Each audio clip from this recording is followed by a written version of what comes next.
Okay, good evening, members of the public and press. Welcome to the Place Overview and Scrutiny Board meeting, Tuesday the 24th of May 2022. I'm Councillor Nigel Hedges, I'm Chairman of BCP Council. I'll be chairing the start of this meeting this evening. In the absence of a standing chair or vice chair of a committee, the Constitution under Meeting Procedure Rules Section 4D, Procedure Rule 4.2, requires that the chair of the council shall preside over the election of the chair for the committee. The person presiding over the election of chair shall be entitled to a casting vote in the event of an equality of votes. Housekeeping. Firstly, can I ask the Democratic Services Officer to read out the housekeeping notice regarding how this meeting will be managed, please? Thank you, Chairman. Please note that this meeting of the Place Overview and Scrutiny Committee is being recorded by the Council for live broadcast and will be published on the Council's website for a minimum of 6 months. The meeting may also be recorded or streamed for live or subsequent broadcast by members of the public. For those in the room, please note that if the fire alarm sounds, please exit the building by way of the nearest signed fire exit route. Finally, please could everybody ensure that background noise is kept to a minimum and that mobile phones and other devices are switched off or turned to a silent setting for the duration of the meeting. Thank you. Thank you, Mr. Johnson. Agenda item 1, apologies. Can I ask the clerk, please, if there are any apologies for this meeting? Yes, Chairman, we've received apologies for this meeting from Councillor Brian Dean and Councillor Lawrence Fear. And item 2 is substitute members, and those Councillor J. Edwards substituting for Councillor Fear and Councillor Jude Butts substituting for Councillor Dion. Thank you very much. Which brings us to agenda item 3, election of chairman. I'm presiding here to seek nominations for the election of chairman. All nominations will need to be seconded. If more than one nomination received and seconded, if more than one nomination received and seconded, I shall be able to advise the meeting that we will need to go to a secret ballot for this item. If only one nomination is received and seconded, I will be able to hand over the chairing of the meeting at that point. If more than one nomination is received and seconded, a secret ballot should be conducted. Presiding councillor, which will be me at that point, to invite all councillors to write their nomination on a paper provided and then to hand it to the Democratic Services Officer. Democratic Services Officer will advise the person presiding of the outcome of the ballot. The person presiding, which will still be me at that point, can then announce the result and hand over to the newly elected chairman for the remaining items. So, members, can I invite a nomination for position of chair? Councillor Jones. Yeah, thank you, Chair. I'd like to nominate Councillor Gabriel. Thank you, Councillor Jones. Anybody to second, Thank please? you. I so second, Mr. Chairman. Thank you. Are there any other nominations? Councillor Dedman. Thank you, Chairman. Yes, I'd like to nominate Councillor Stephen Bartlett. And Councillor Vicky Slade to second. Thank you. So we have two nominations at this point. I'd like to give both nominees the opportunity to say a few words. Certainly, Councillor Gabriel, would you like to? Yeah, thanks, Chair. I'd really like the opportunity to work even closer with this new Place Committee. I think my focus would be purely working for the benefit of the residents of BCP as a whole and in a new spirit of cooperation. There's so much work we can do together, and I hope you will support me with that new outlook. I think together we can do a lot of good work between us, between all our 3 towns. So thanks, folks. Thank you, Councillor Gabriel. Councillor Bartlett, would you like to say a few words? Yeah, thank you, Chair. Colleagues, and thank you very much for the nomination, much appreciated. Yeah, in exercising our responsibilities on this committee, we do so as individuals. We're doing it and we're testing and challenging as critical friends. And in doing this, we do this as an individual without countenance to a party allegiances or party whip. Indeed, they're not. It's not needed because this committee doesn't make decisions. it makes recommendations only. So there's no need for the support of a whip because we're exercising our individual responsibility. And I would like to think that tonight, in voting for your candidate, you will choose the candidate that can facilitate that approach, where I think in the past I've exercised fairness as an independent member and been able to treat all members of this committee in an equitable way. I would like the opportunity to carry on the work that I've done with the Overview and Scrutiny Board and taking it forward to provide, a first-class overview and scrutiny function that is not interfered with by party politics. And I believe that I can do that if you allow me to. So I would implore you, please use your personal judgment and don't bow to any pressures that you may have been submitted to by your whips. Thank you. Thank you, Councillor Bartlett. So I'd like to invite Mr Johnson, please, if you could distribute the ballot papers. Thank you. Thank you, Chairman. Just to confirm for the purposes of the live stream, I'll just put a holding screen on while I distribute the papers for the secret ballot. Thank you.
Thank you very much to Democratic Services. Thank you, members, for voting. They've been counted, checked and verified by Democratic Services. 5 votes were received for Councillor Stephen Bartlett and 6 votes were received for Councillor Sean Gabriel. So, Councillor Gabriel, if you'd like to take the chair, which I shall vacate at this point.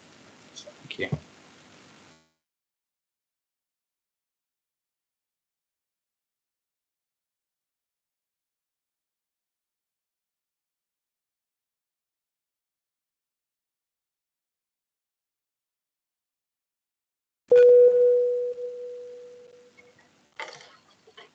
Hi, folks. In the hot chair, no pressure. Just say thank you for everyone's support. And I really do mean what I said earlier on. I think these committees are here. We're all here to work together, no matter what party we work with generally. We're here to work for the benefits of the residents of BCP. I want to thank Councillor Bartlett for the work he did in the previous overview and scrutiny committees. You know, he was an excellent chair and was very, very, very fair. So I think a round of applause for Councillor Bartlett. Okay, so thank you all. We can just move to the next agenda point, which is agenda item 4, which is election of vice chair. So if I can seek nominations for the election of vice chair, obviously all recommendations need to be seconded. Councillor Butt. Thank you. I'm very happy to nominate Councillor Bob Wilson. Bob Lawton. Bob Wilson. Well, Bob Wilson. Bob Lawton. I get the name right in a minute. Thank you. Thank you, Councillor Butt. Do I have a seconder? Bob Wilson. Where are you on? Thank you, Chair. I'm happy to second Councillor Lawton. Okay, thank you.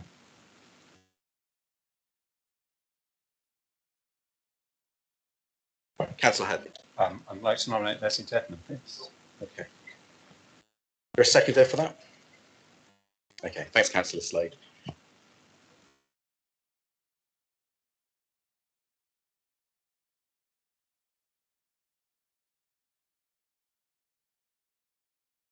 Sorry, can I ask Councillor Lawton to go first? Thank you.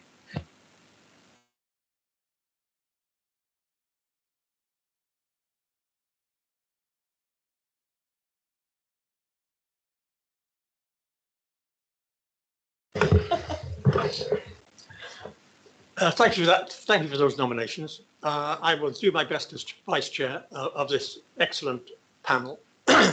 When I first came on the council, I looked after environment and transport in the old Bournemouth Council for 2 years, 3 years, I can't remember now. And I enjoyed it. Environment is a really good one. Transport is a good one. So I'll hopefully bring all those skills I learned at that time to this role. Thank you. Thank you, Councillor Lawton. Councillor Dedman. Thank you, Chairman. Yes, I've got to say something now which proves how very, very old I am. But in terms of experience, this is the 6th council that I've served on in local government in this area, including obviously Dorset County Council. I've served in those councils on whatever the scrutiny committee is called, and it's called various different things, I'm afraid, over various areas. So that's my 15 years on various councils. I think I would bring to scrutiny the fairness that I know we all agree that we must have.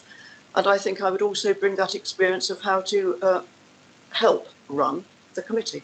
Thank you. Thank you, Councillor Dedman. Okay, I think we can take this off live stream and go to the secret ballot.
Thank you.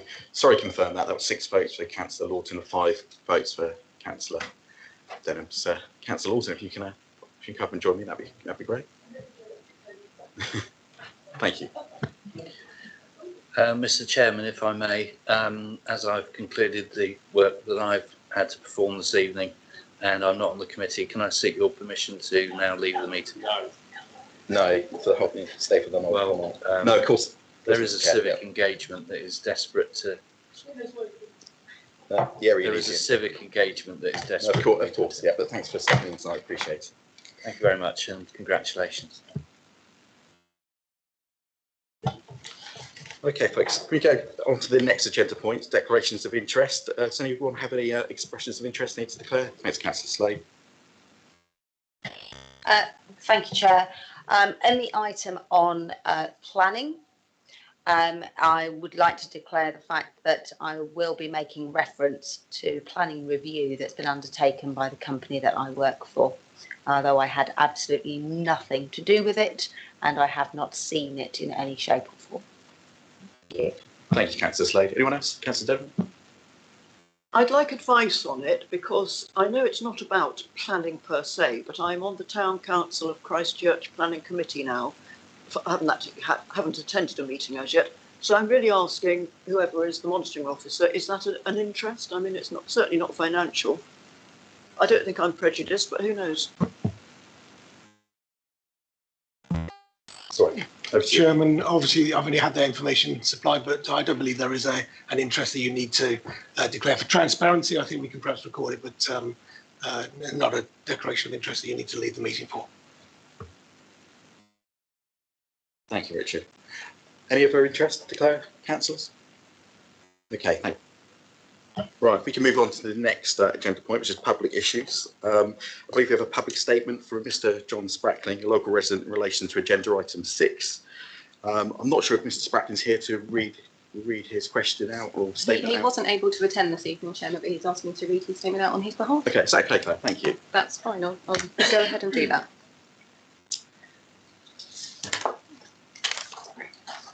So I've received the following public statement from Mr. John Sprackling. The planning application APP/22/00538/F Branksome Chine Cafe, which is to erect 2 temporary and removable timber decking areas on the beach opposite Branksome Chine Cafe, Restaurant and Shack. This application was received and validated on the 21st of April 2022, but the Planning Department did not post the site notice until last Wednesday, 18th of May, nearly a month later. I believe this to be an unacceptable delay in view of the imminent approach of the summer season. Okay. Thank you, Claire. Can I ask the relevant officer or officer team to reply back to Mr. Sprackling and to copy myself and the rest of the committee in? Is that okay? Yeah, that's fine, Chairman. I'll pass that on. Thanks to Mr. Sprackling for his question. It's good to hear from him again. Okay, if we can move on to the next agenda point, which is agenda number 6, which is the planning service improvement update. I believe we've got Councillor Duff, the portfolio holder of Community Safety and Regulatory Services, introducing the report. So good to see you, Councillor Duff. Thank you and good evening, panel, and congratulations to both yourself, Councillor Gabriel, and Councillor Lawton, on being nominated as Chair and Vice Chair. If I may, I greet all members of this panel and say how much I'm looking forward to working with you all very constructively on this item and any others that may come up that fall within my portfolio. So yeah, we are here today to be looking at the planning improvement journey, in a sense, essentially the operations side and the transformation side. And I'm sure that you will have noticed that both Councillor Mellor and Broadhead are also included as the relevant PFHs on this briefing paper, and are very kindly here tonight to provide further information should the committee request it. So this piece of work is something that may well already be known to a number of members here. It received a lot of scrutiny when it appeared to the former Overview and Scrutiny Board back in October 2021. And today's paper simply sets out the progress within the Improvement Board, and it outlines the significant progress that's been made in the last 6 months towards reaching our aims and our ambitions. Just very briefly, I'd just like to note some of the progress that has been achieved so far since it was last heard. It includes the 40% reduction in the backlog of applications. It includes an improved performance overall, and it includes progression at pace for a really ambitious improvement plan. And we really hope to achieve the overarching aim so that we can address our identified issues and transform this service to create one of the best planning best planning departments and local authorities in the country. But and I really would like to stress that we can't forget where we started this journey, and achievements made really are quite seismic. And whilst they've been achieved, it is simply thanks to the dedication of a planning department with officers who've truly committed to make this work. This is a journey, and we have to be clear, we haven't quite reached our destination yet to be that exemplar planning department, which befits the region and also meets our aspirations. But the commitment of officers in the Cabinet to realising the aim is absolutely clear and it's extremely firm. So yes, there is much to celebrate, but we do recognise there is still much yet to achieve. So therefore, working on this basis, this report does provide a positive outlook and sets out the next key steps. What I would like to emphasise and take just 5 minutes to just mention is the significant work that's been taken on by our planners and the department as a whole. So I really hope that any discussion this evening will be mindful of that continued commitment which has been demonstrated by our officers to deliver a planning department that we all strive to see. Their dedication cannot be underestimated. And whilst the recommendation asks to the committee to note and endorse the measures underway to improve and transform the planning service, if I may, Chair, I'd like to go one step further and would like committee here this evening to recognise exactly how hard each every one of our officers have worked to get this far. Chair, if it's agreeable to yourself, could I just ask Councillor Broadhead to introduce his part of this paper before moving on to our Chief Operations Officer, Jess, to present an overview of this briefing paper, please? Yeah, thanks, Councillor Duff. Yeah, of course. Councillor Broadhead. Yes, thank you very much, and sorry that you're overwhelmed with 3 cabinet members. The collective noun for cabinet members is probably an annoyance, actually, but it does show how important this is, and I'd again like to underline Councillor Dove's point about the incredible amount of work that's been going on through our planning team, and also indeed for Councillor Dove since she's taken over the kind of the function of the planning service. A couple of points for me to underline. My role now very much focuses on the policy side of the planning, and I'll come on to that in a moment, although it's not the subject of tonight's major discussion. But I do think that the scale of that challenge cannot be understated. It points out in the report and under item number 32 exactly how many applications we actually consider as an authority. We all know that we are a big authority, but actually some benchmarking that we've done shown that we're number 6 in the country. We're the 6th highest number demand for major applications in the whole country of all LPAs within the country, and the 10th for non-major applications. This is the 3rd paper we've taken through on our planning improvement journey. We've done one in, I think, April last year, and then one 6 months after that. And in that, we explored the huge amount of increase of planning applications that we've seen in the area, which is welcome. It shows that there's investment in the area, and this shows that not only is that continuing to increase, but also, as Councillor Dove has pointed out, the amazing work that has gone on into making sure that we're now really getting up to scratch. And there's a number of reports in there that show how when we benchmark against other authorities now, we're now well in excess of where we were a year ago. We're now in excess in most areas that you look at of the national average in terms of our planning performance as well, but clearly a lot further to go. And I'm sure that the officers will be able to take you through much more of the fine granular detail about how the operation is actually running. There is one small part about the future planning policy within that, and that is to do with the local plan. We will be bringing forward a paper in the next couple of months. I think it's due for summer, on what the next stages of the local plan will be. As colleagues will know, we've been through our 2nd major consultation, our issues and options consultation recently. I understand that the team are going through that consultation responses at the moment. I haven't seen it yet, but what they will be doing is using that as part of the formulation of a paper that's going to come forward in a couple of months that will talk about exactly how we're going to be approaching the next stage of the local plan. And that paper will detail all of the consultation responses. A reminder that consultation was a pre-local plan consultation to give us a steer from residents and businesses as to what flavour they wanted us to focus on that local plan. And it will also talk about the operational side of how we're going to take forward of the local plan operational process as well. So that will be coming in a few months.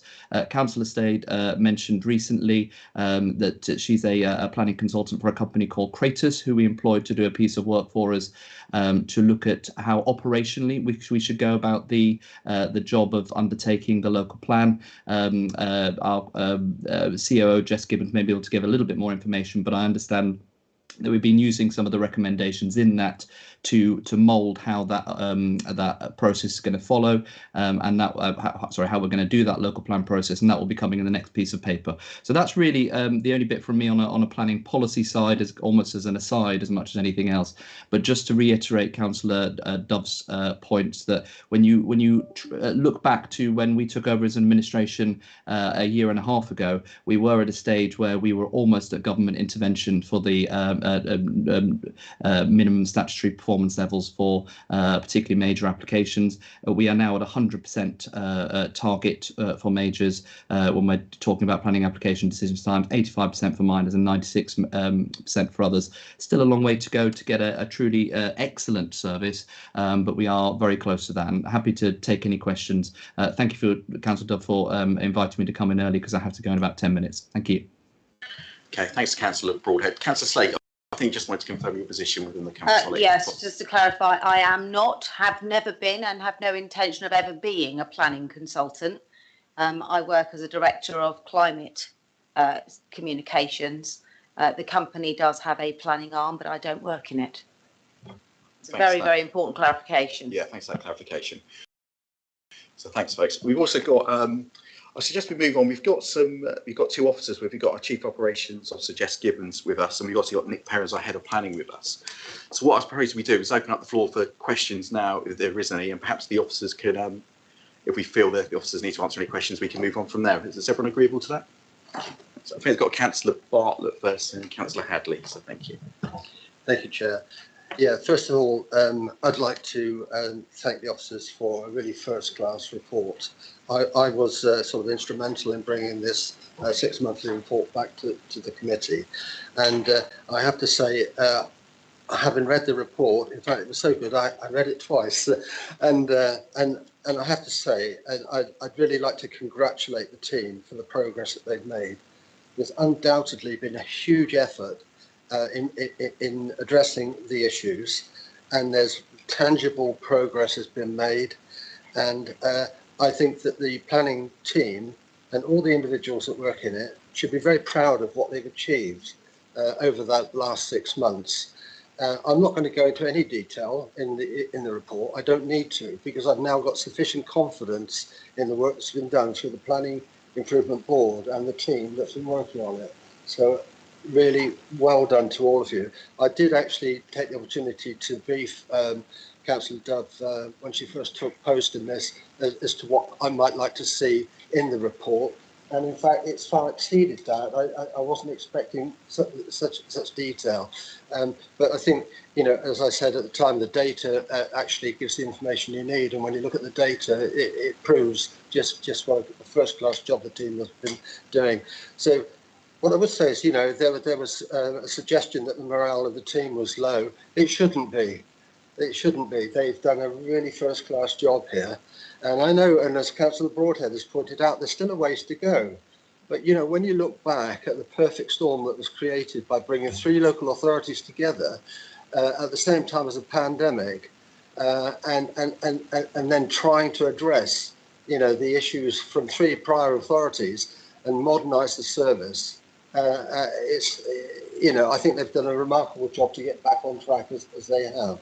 So yes, more work to be done, but, you know, from what we've seen, I've absolutely every confidence that is going to be achieved. I've just got one detailed question. There was a term in there I didn't understand what it was, and that is what the Master Gov project was. I wasn't quite sure about that. And the other question I've got, I guess, is how does this planning improvement programme, how does it fit in with our transformation agenda and plan? You know, are they sort of joined together, or are they being run separately? Because it seems to me that the planning team is actually well on track, heading towards, you know, the aims of the transformation programme. So that's really all I've got to ask. I don't know, Bobby, if that's one for you or what, but thank you. Thanks, Councillor Barton. Not actually a relevant question with the officers or Councillor Dove, so I'll take some advice on that.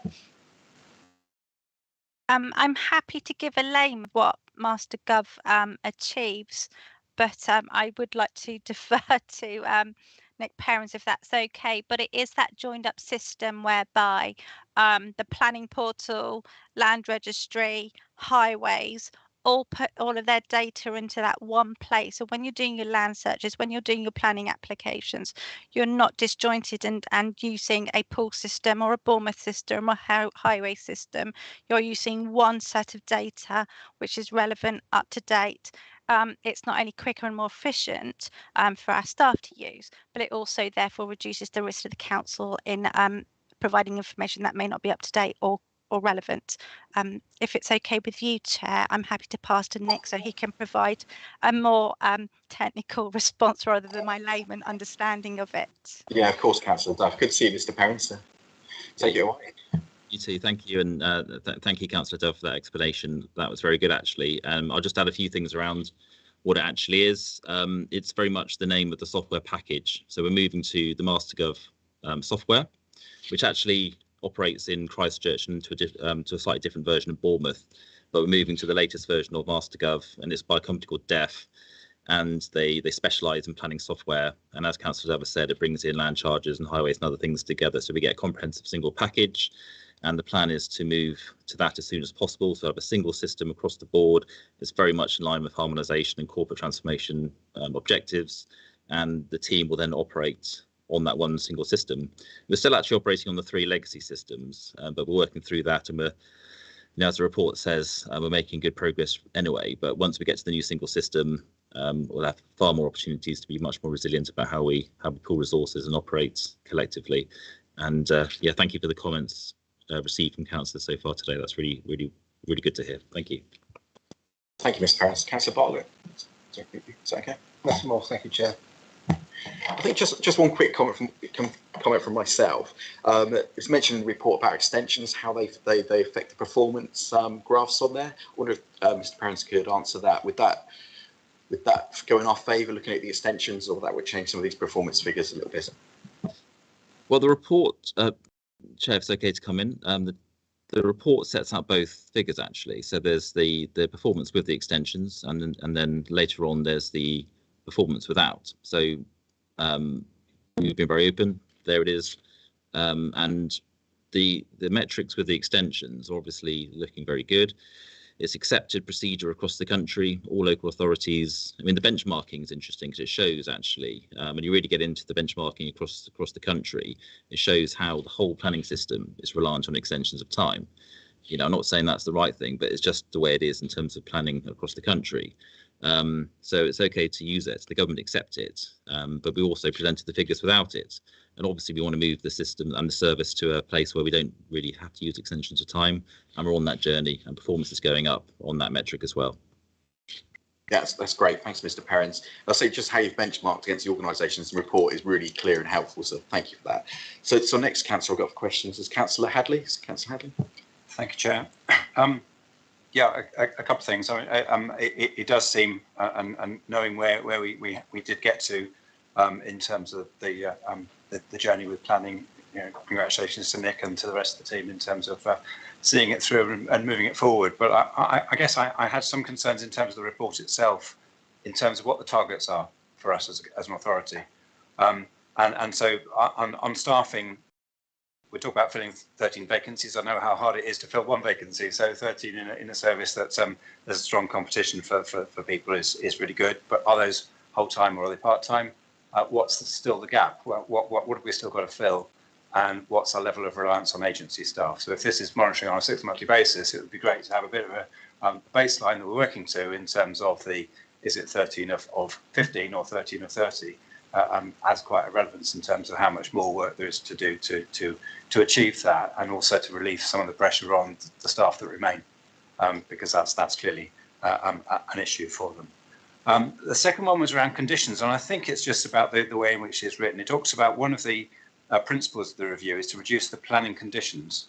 And I think and hope, based on paragraph 21, that's actually the range of conditions that could be applied rather than the number of conditions, because often the conditions are the things that other people who live in the area are really concerned about the impact of the planning consent on them and their lives. And so I wouldn't want an ambition that says we're going to ignore we ignore applying conditions. So a bit of clarification: is it just? I think you mentioned in paragraph 21. There's 350 different types of conditions. So I think. Thanks, Kate. Can I ask Mr. Perrins to answer that? Because I've noticed that regarding the conditions. Is that just a change? We're just reducing the terminology rather than the actual conditions we're looking at. Yeah, thank you, Chair. What it is, essentially, it's a legacy issue, another one of these legacy issues where each local planning authority had a set of conditions, and they all say very similar things. And each authority might have 100 conditions, so collectively that's 300. And there's different ways of saying things, which basically is the same condition. So we're not saying we're reducing conditions per se, we're just harmonising them so we have a consistent set of words which can be applied across the board. And it's more efficient to work in that way. You know, when things go to planning committee, different conditions, wording sometimes happens. So it's all part of our efficiency. It's not about reducing conditions, it's about harmonisation to make sure we've got the best set of conditions for this council. Okay, thanks, Mr. Perrins. I'm not sure if you're in a position to comment on the recruitment issue that Councillor Hadley mentioned as well. I know that comes up in a lot of our discussions and committees, and probably a lot of the businesses that we're involved in. That I think it's across the board at the moment. Everyone's got recruitment problems. But I wonder if you could just comment on Councillor Hadley's question about planning in particular. Yes, I'm happy to. So we started the journey with 29 vacancies. We filled 13, so there are still vacancies to be filled, and we are using some agency staff to fill those temporarily. But we are out for advert at the moment, so we're trying everything we can to recruit to those posts, get permanent people into the jobs. That's what we want to do. But yes, we've achieved 13, but there was 29 at the start, and we're working on filling all of those vacancies as soon as possible with permanent staff. And that 13's a big achievement. I think I feel your pain with recruitment. It's difficult for everyone at the moment.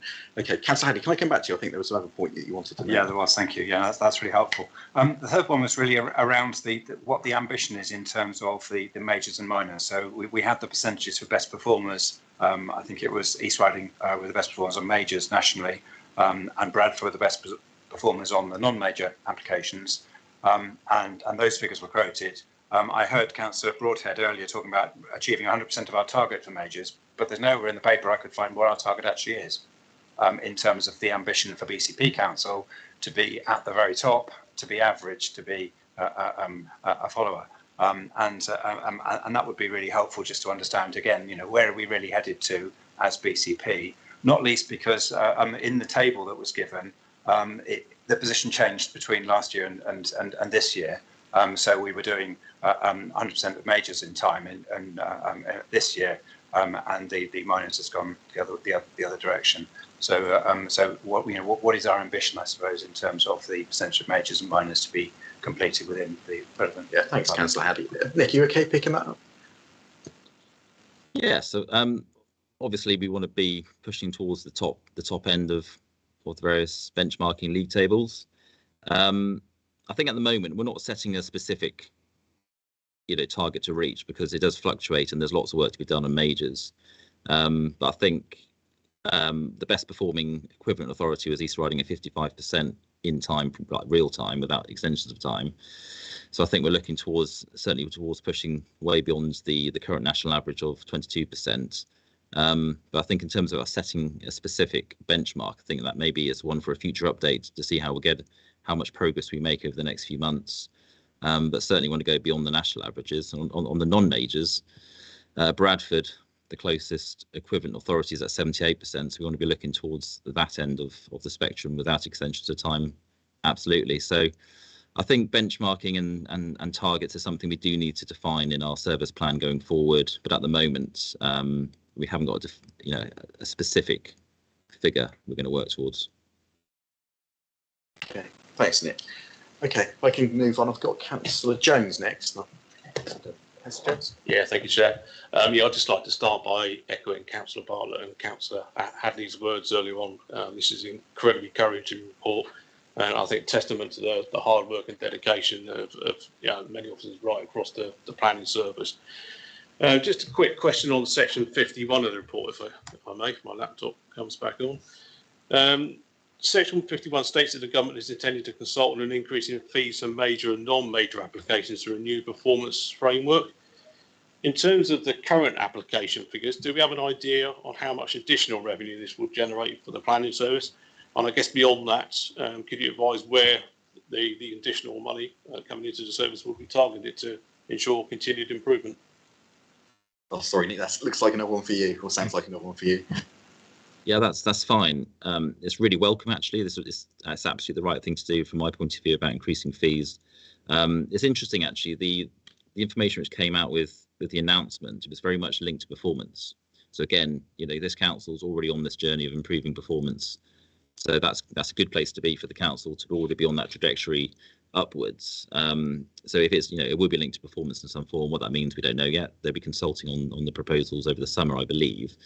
But in terms of a very headline figure, in terms of current income, I think we're looking at 400,000 to 500,000 extra income a year, depending on what comes in the door. So it's quite a sizable increase based on the current proposals, because they're proposing a 35% increase on majors and 25% increase on non-majors. So if you just assume a 25% now against what we currently do, then it is in that region of 400 to 500,000, but we can't be too detailed because we don't know what's actually going to happen in practice. But it's quite a sizable increase if it comes in as proposed, and it all will be linked into performance and improving service for planning. That's what they're suggesting. So it'd be the related services within planning. Thanks, Nick. Councillor Jones. Okay, thank you. So next on, we've got Councillor Butt. Thank you, Chairman. Councillor Hadley rather shot my thoughts on recruitment and conditions. So that said, I won't repeat. But there are specific requirements with regard to those members of staff who work for quasi-judicial committees, and planning being one of them.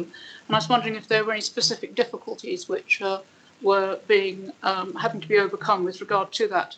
I know that I chair licensing, and speaking about the huge piece of work that's been done to get us where we are today with planning, I'm also recently sitting on planning, having sat on planning and chaired planning at Borough of Poole for many years. But sitting on licensing, there's a huge suite of policies which we've put through, and I know planning are doing that as well, and the work that sits behind that. So I really do appreciate the work, and I'd also like to put a vote of thanks through you, Mr. Chairman, to all the officers who've achieved that, because that's also being achieved for licensing, which is the other quasi-judicial committee. And I know that we're also in the same boat where we're having some difficulty recruiting because of the specific requirements for quasi-judicial committee staffing regime. So I was just wondering, were there any specific blocks or concerns that you have with regard to getting those staff, because they are key in taking us forward? Thank you. Nick. Thank you, Chair. I mean, the issue is it's a national shortage of planners, which is affecting everybody to some degree. So that's a barrier in itself. It's finding qualified planners, which is why it takes a bit of time. So part of our strategy going forward is to invest in graduates and grow our own. The more we can grow our own and train them up, the better, I think, in terms of staff retention. But that is a barrier. It's finding the people out there. It's affecting a lot of professional disciplines, and planning is no different to that. And at the same time, we're getting an increase in workload. So it's quite a difficult environment to work in, but we are doing everything we can to try and fill those posts. But that's a significant barrier. Okay, thanks, Nick. It's okay, Councillor Butt. Very happy with that, Mr. Chairman. Thank you very much. Okay, Councillor Deborah, I believe you're next. Yes, thank you, Chairman. It's more of a question. On point 11, there's a huge, a continual mention. I'm not sure. I'm not particularly addressing this to you, but I'm sure one of you can answer. Resilience is mentioned so many times with staff well-being, and I'm concerned because I know what resilience is in a piece of string, obviously, but I'm wondering quite what you were trying to get at there. We're talking about how hard the staff are working. And yes, I mean, I just like really the whole paragraph explained as to a resilience programme that's been launched. Quite where are we with that? Thanks, Nick. If you're okay picking that up. Yeah, thanks. Okay, so this is in response to it's a series of things going on, and it's linked into the increase in workloads, which has just happened for whatever reason nationally. And with that comes pressure, and there's a lot of interest in the planning service. It's a very public service. A lot of people interested. It just increases the pressure and capacity issues on officers. So it's very much a case of supporting the officers and providing as much support as possible to help them work in that kind of environment where there's lots of work to do, and also to help them with time management and just basically how to kind of process things as efficiently as possible. So it's very much a staff supporting process, just acknowledging the fact that the workloads are high, and we just need to find a way of helping people to manage that. So it's very much investing in our staff and supporting and acknowledging the fact that it's a busy service. Thanks, Nick. Jeff, sorry, did you want to come in? Sorry, sort of indicating. Yeah, I was just going to add to what Nick said. Thank you, Chair. Hi. For those who don't know me, I'm Jess Gibbons, Chief Operations Officer. I think what I wanted to just reflect on is actually Nick and Kelly Ansell did a very good staff team meeting back in January where they used a survey to just check in with staff and understand where they were. I think this is what that's reflecting, is saying actually the planning staff have been through a pandemic, working from home in isolation had really impacted them, actually, I think more than we'd realised in other services. And I've been very impressed by Nick and Kelly and his management team and their leadership to really address those issues head on, to really listen to their staff, to hear the issues that were going, to hear the pressures they were under, and actually start bringing them together for much more of that peer review, planning, learning together, reflecting together, and actually bringing them together as a team. And it's making a fundamental difference. I think we're seeing that in the motivation and the change that we're seeing now in terms of the planning application numbers and their engagement in the work. So I just wanted to reflect that, because I don't think Nick's taking enough credit for how much leadership he's done in that space. Thanks, Jess. Councillor Dunn, do you have anything else? Or? No, that was very helpful. I'm really glad to hear about the resilience training. Now I know what it is. Thank you. Thanks, Councillor Bevan. Councillor Slade? Thank you. I've got a number of questions and comments. Just firstly, for clarity, in paragraph 7, it says there are 6 work streams. Is there a work stream missing, or is it actually 5 work streams? Because if there's one missing, I'd like to know what it was. I'm assuming it should say 5 work streams, just to clarify. And then the next point of clarification is 434 application backlog. Does that mean there are still 434 applications that are out of time, or is there actually a backlog? Because my understanding of the word backlog and what I think is being said here are probably a little bit different. And if I just rattle through them, the next clarification is regarding paragraph 18, major application forum. Can I just ask whether there is a member role in terms of that? Because obviously there's a member role in the new planning board, but the major application forum, is there a member role on that? And if so, what is it? Also, clarification on the independent planning review that was undertaken. When can we expect it to be published? And I suppose my biggest concern, reflecting on what everyone said, yes, things are improving and that's great. And we know how difficult it's been for officers having to use their home televisions to try and get the things big enough to be able to read the planning applications. It's really tricky. But I think we do have to also accept and acknowledge that some people have had a really negative experience as an applicant in the journey of planning. And one of the things which has been giving me huge concern, and I'm looking for some reassurance on, is around the use of agency staff and the inability of particularly agency staff to do site visits and understand the context in which some of these applications are, and the embarrassing errors that we've had from some of them because they simply don't know the patch. So what's being done to support how non-local people are able to do things like site visits, understand the lay of the land, understand, you know, the community spaces. That's the first thing to do with agency. The second thing is I'd like to understand a bit more about the impact on the budget of employing agency staff. We talked about how there's additional money going into the department, but is that going to be enough to cover the high level of agency staff? And are we expecting a reduction in the number of changes of officers? So one of my colleagues was telling me last night there's an application in their ward which is on its 4th case officer, and actually one of the case officers has come back. I think they were the first one, and they've gone through 3 and they've come back. And I mean, I had 2 cases last week where the case officer changed days before committee, and you know, that really does upset things. So I'm interested to know about that. And then finally, is regarding SPDs and other things that might be able to improve the local planning framework in advance of getting our local plan in place. You know, I'm thinking about things like the review of SIL. There's huge amounts of money not being got because loads of areas have 0 rate for SIL.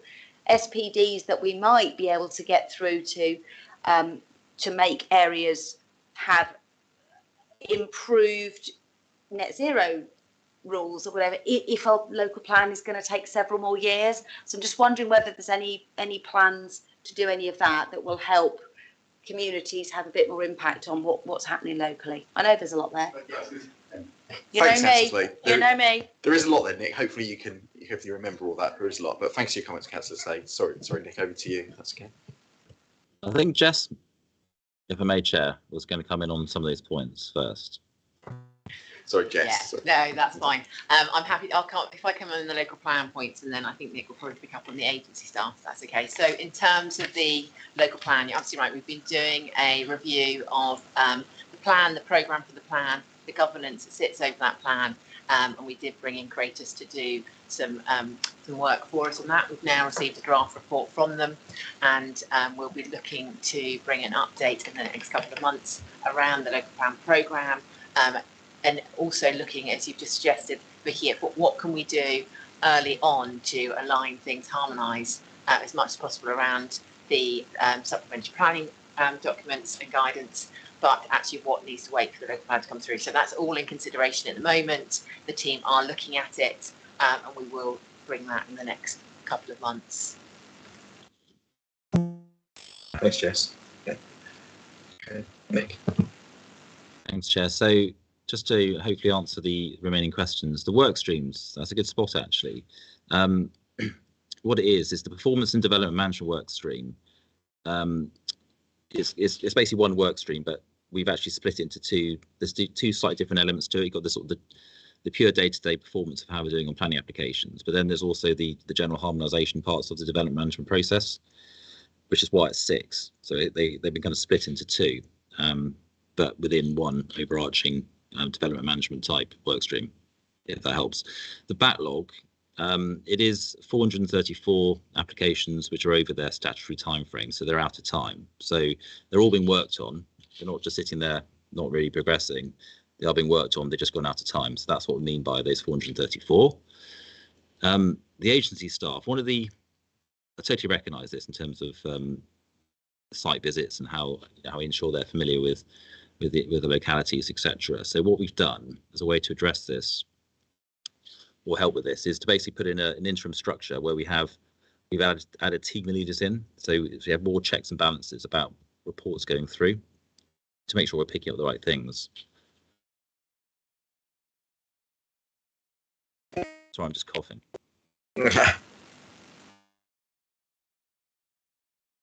But yeah, apologies for that. Yeah, we put in basically a closer structure for how we check reports, which helps with making sure the agency staff are doing the right things. But also they are doing site visits as well. They're coming down from where they live. They spend the day in the area, and they do site visits. So they are happening, and we put better and closer checks and balances in. And the point about agency staff, oh no, it was the change in the officers, reduction in the change of officers. Yeah, that is an issue. I can completely acknowledge it. We need to make sure we reduce that happening as far as possible, and it's all part of our recruitment campaign. You know, the more people we get in on a permanent basis, the better that is, and we phase out agency staff over time. It is something we're aware of, and we are, you know, wherever possible, we don't want to do it, but sometimes it has to happen. And it is all linked into backlog and making sure we get those applications, the oldest ones, out as soon as we can. And that helps with the reduction in officers. So it is an issue. I acknowledge that, and we are trying to address that through the recruitment campaign. And in terms of SPDs, there's always opportunities to add SPDs into the process in advance of the local plan. So I think if there were ideas people wanted to raise, then, you know, feel free to go to the policy team and we can have that conversation. On SIL, one of the key proposals in the new bill is to replace SIL with the infrastructure levy, which is a variation of it. It's slightly different, but that's something which is likely to come in. So in terms of addressing SIL changes, I think it's a case of waiting for the new regime to come in, which will probably be within 18 months to 2 years, as far as I'm aware. Okay, thanks, Nick. Councillor Slade, is that okay? There's quite a lot there, so thank you.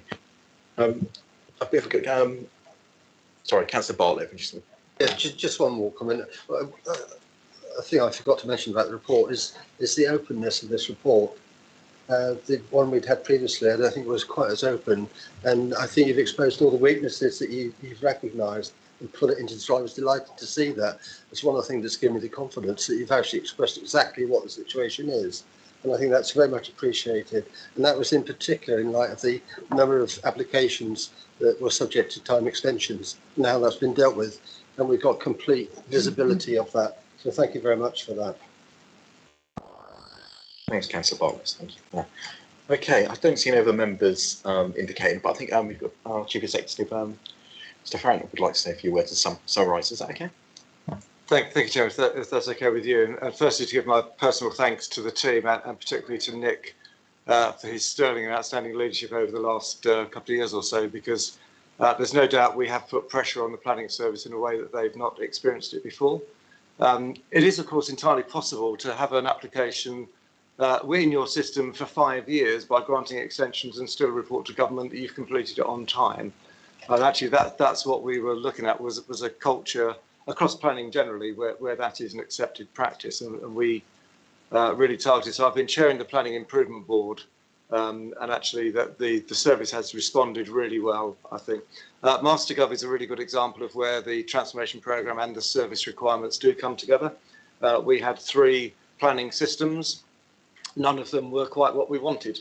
So we're implementing a new version of MasterGov, which will give us a modern, efficient system. And one of Nick's difficulties, just to really be clear about it, is with 3 different systems, you can't ask a Christchurch planner to work on a Poole plan unless they can understand the system. So it was really difficult for those planning teams to work as a single team, and therefore very difficult to move those resources. And the other point I just want to emphasise is the complexity of our planning cases.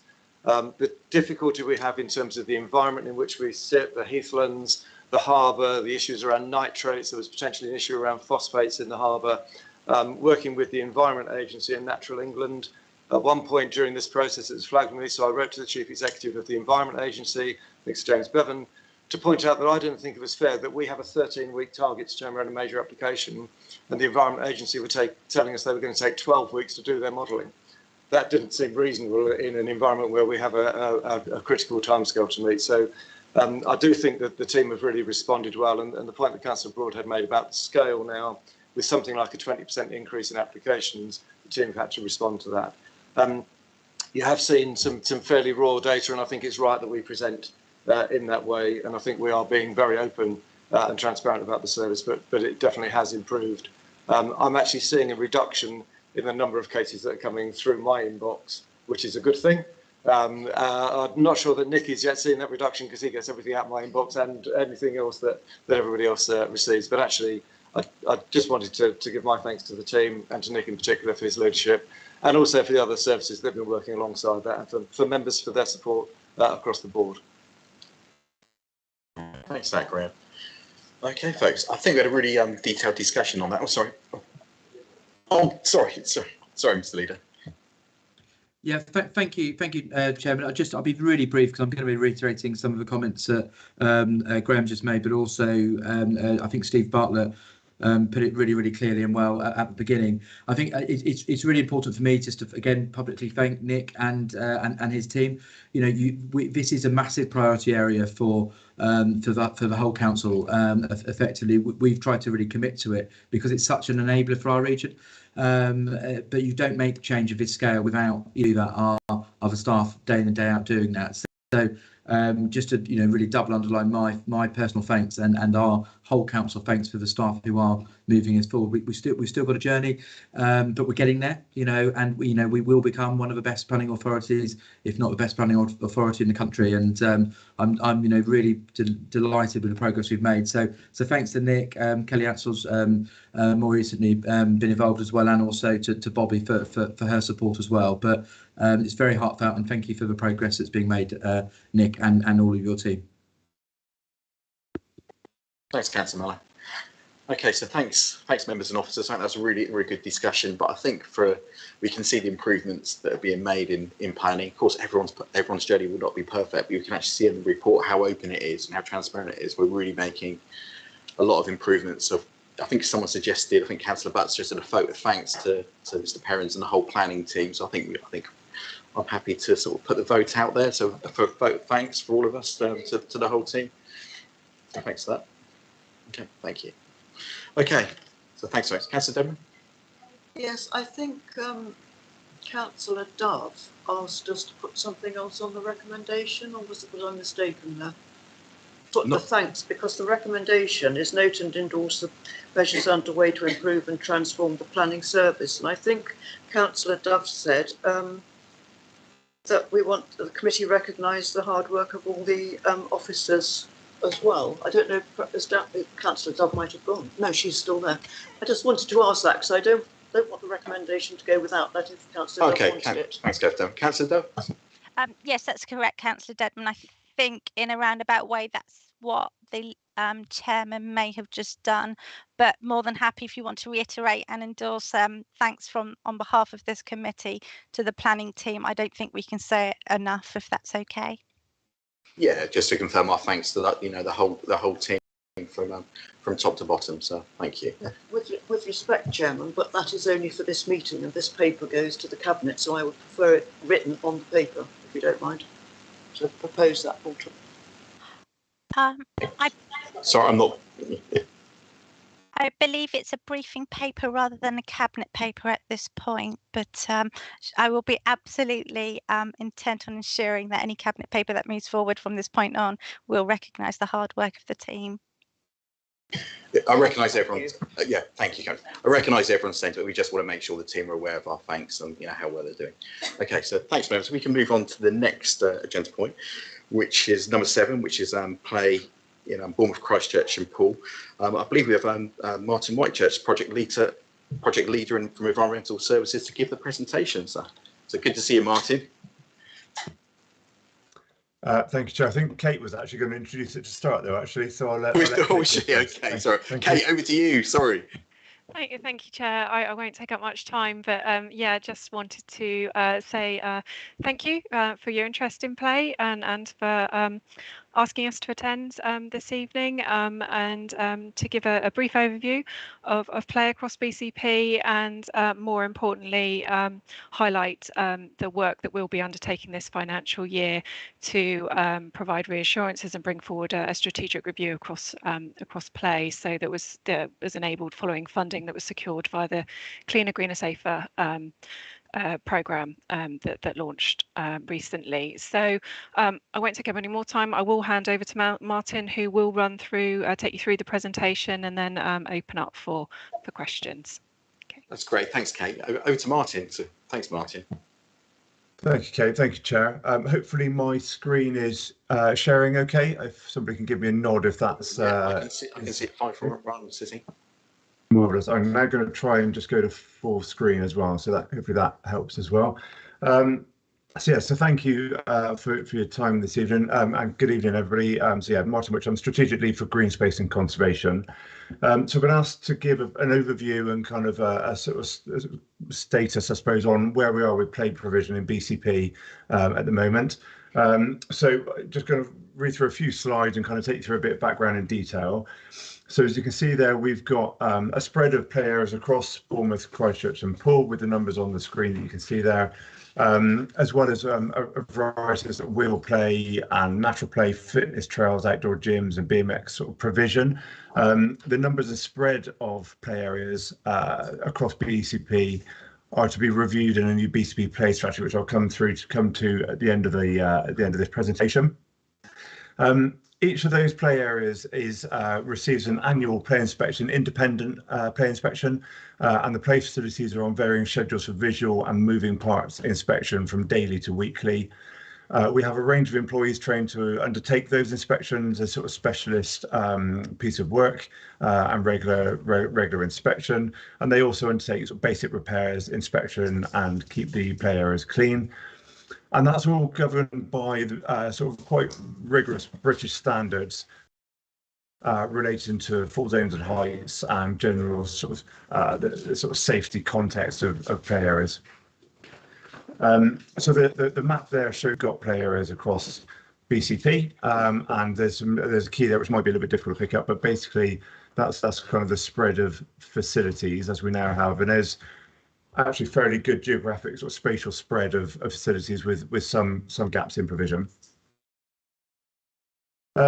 Historically, the big turning point for play came around 2009-10, when you'll likely remember that central government provided funding for the Play Builder scheme to every local authority in the country. And that brought in a change in design and kind of approach to play, moving away from traditional kind of bent metal and kind of sort of fenced play spaces into much more innovative and sort of play value oriented design around play landscapes. That has also brought legacy issues with sort of use of timber and those sort of softer materials and more liabilities in terms of maintenance and cost of upkeep. And obviously every playground does have a limited useful lifespan, and sort of about 15 years is kind of generally an average. Obviously that's plus or minus depending on those material choices at design stage. But it's worth highlighting there's been no additional central government funding for play since Play Builder, and we've bridged the gap effectively as the legacy authorities using planning obligations, SIL or external funding in different ways and means, with an approximate value of about £3.5 million worth of investment since that time, since 2010. So not insignificant by any means at all. On the revenue side of things, so our revenue budget position is that we spend just over £150,000 is our in-year revenue budget this year. That funds the play area maintenance, consumable parts, replacement bearings, swing slides, swing seats, that sort of thing. So responding to any vandalism or any other issues as well. You got the cost there for the other annual independent inspections and the inspection management software that we use as well. As I'm sure you'll all be aware, there's a range of sort of service risks and issues that we face across all our own spaces, but they seem to get focused on play areas a lot as well. So around antisocial behaviour, damage to equipment, vandalism, the Alexandra Park fire at the start of the year will be the obvious example.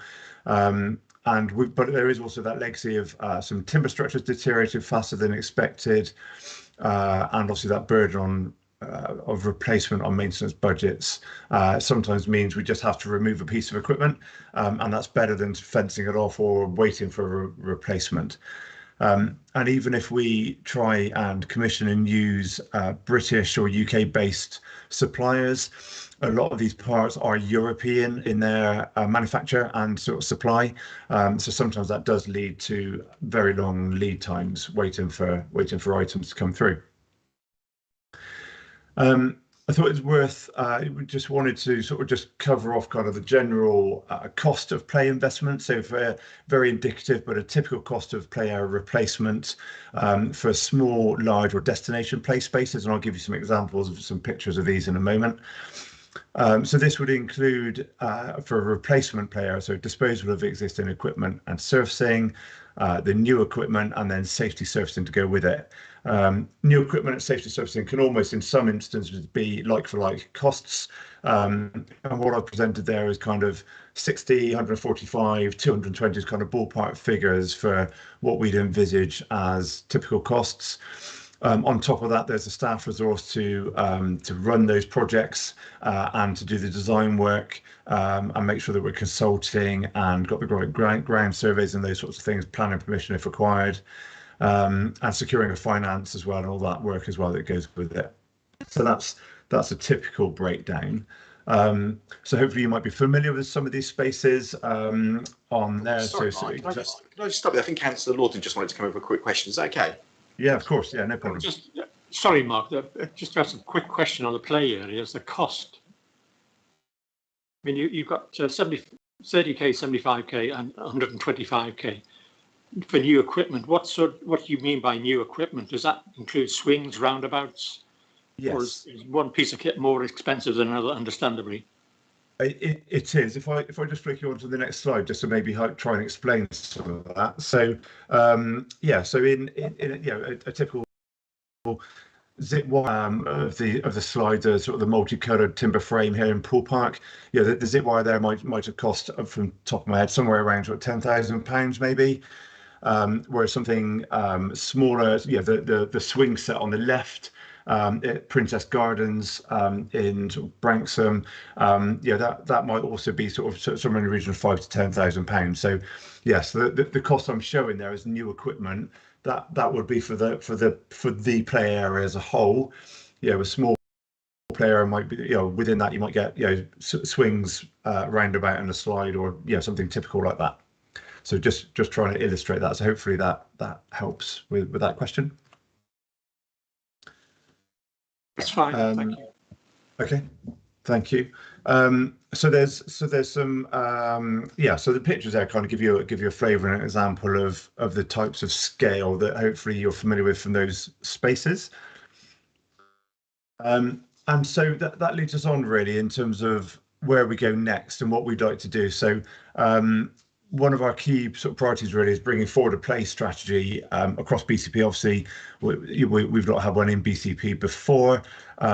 This would support all what we know about the positive health and well-being outcomes that play can provide. Absolutely essential in terms of getting young people outdoors and active and in the community. And actually, I'm a massive advocate for play areas shouldn't have any age limitation on them. I think play is for all ages. And so we've got funding for the play strategy through the Cleaner, Greener, Safer programme. And that strategy will take forward and look at our current provision, look at any gaps. So going back to that map I showed you a moment ago, any gaps or over provision, set a strategic vision for the type and quality of play opportunities. So what do we want them to be? What do we want those opportunities for users to be? It would also include a wheeled sport review.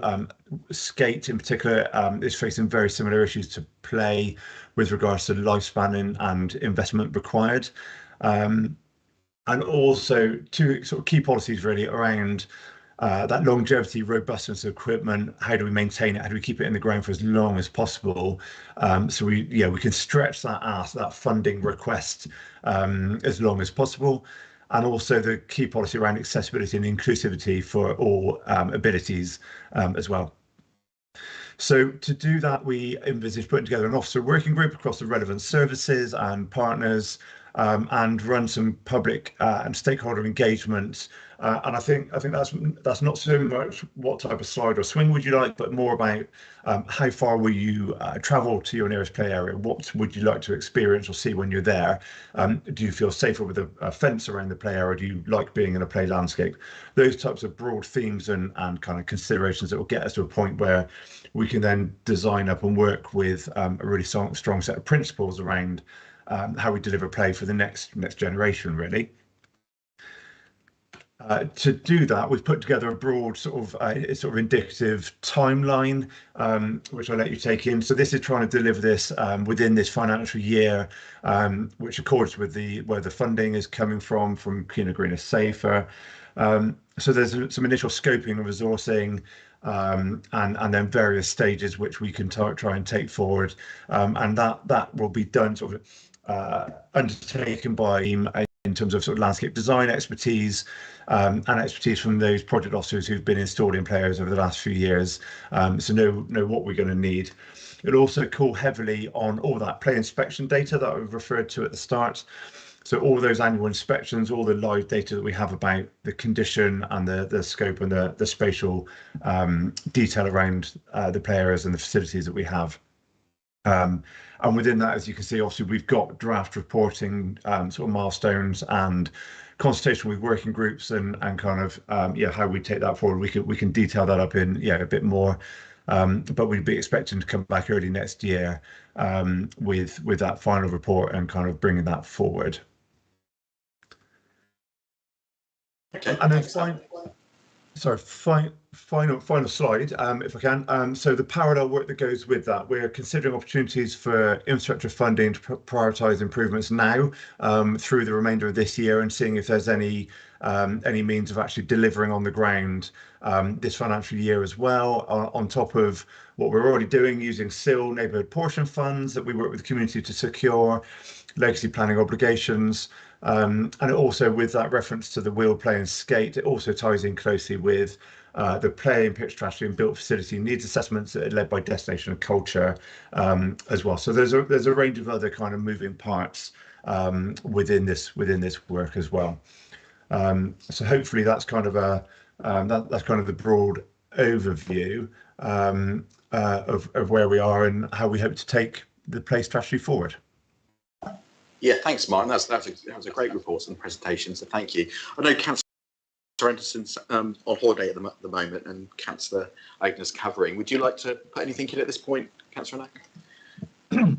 Yes, thank you, Chair. Good evening, members. I'll add something very brief to just over the top of what Martin, the officer, has just gone through. We put together this presentation, and I think if Mark Anderson was in the room, I think he'd want to say what I'm just about to say. There is, of course, an overlap between what he does and what I do in the active health side, generally the more indoor side. But we've got the 120 places, roughly, that Martin said on one of the early slides. And just what, if I may, I think one comment that wasn't made there was that many of these areas represent actually active health and leisure and well-being very close to people's home. Whereas, of course, the seafront sometimes is a distance for people, and for other reasons, leisure centres and so on, whether it be cost or accessibility, are not immediately available to a good number of people, quite soberingly. Whereas actually the places that we're talking about here represent what should be very cheap or free and accessible everyday use for the vast majority of our residents, and as close to that as we damn well can get it.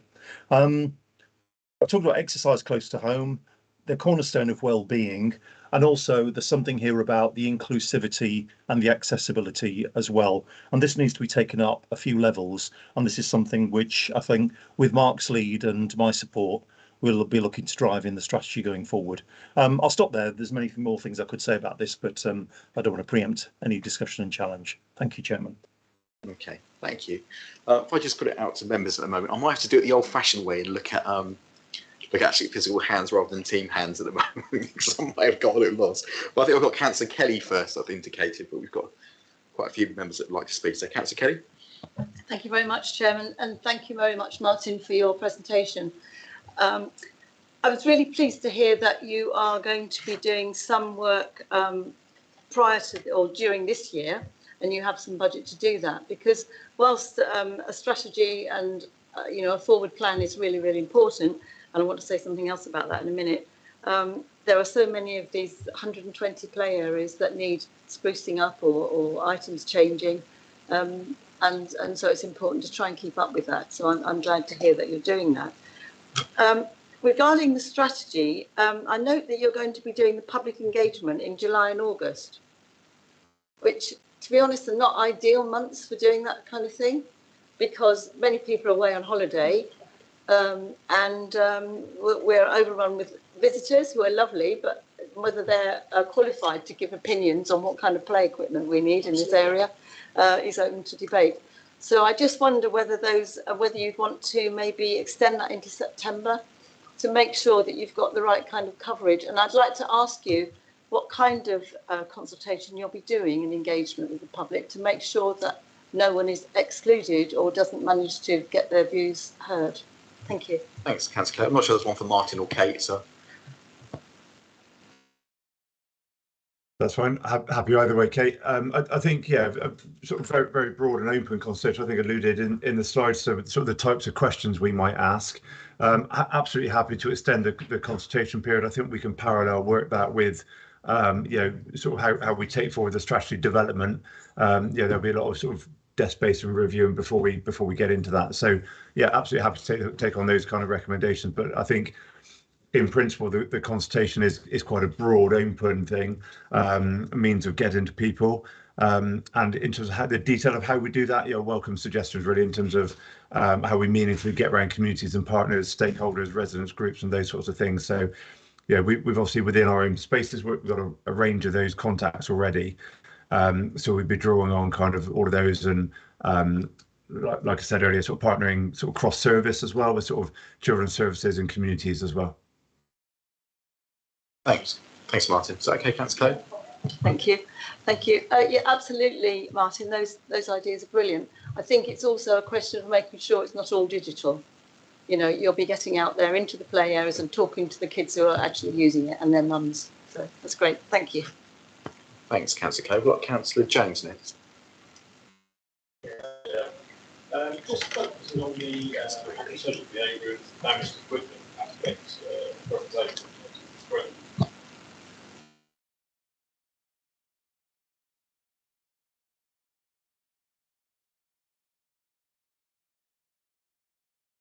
Excuse me, Chair, we can't hear. Oh, so it's on. It was on before. Oh, okay. Yeah, okay. Apologies for that. Just like to focus on the area of antisocial behaviour and damage to equipment.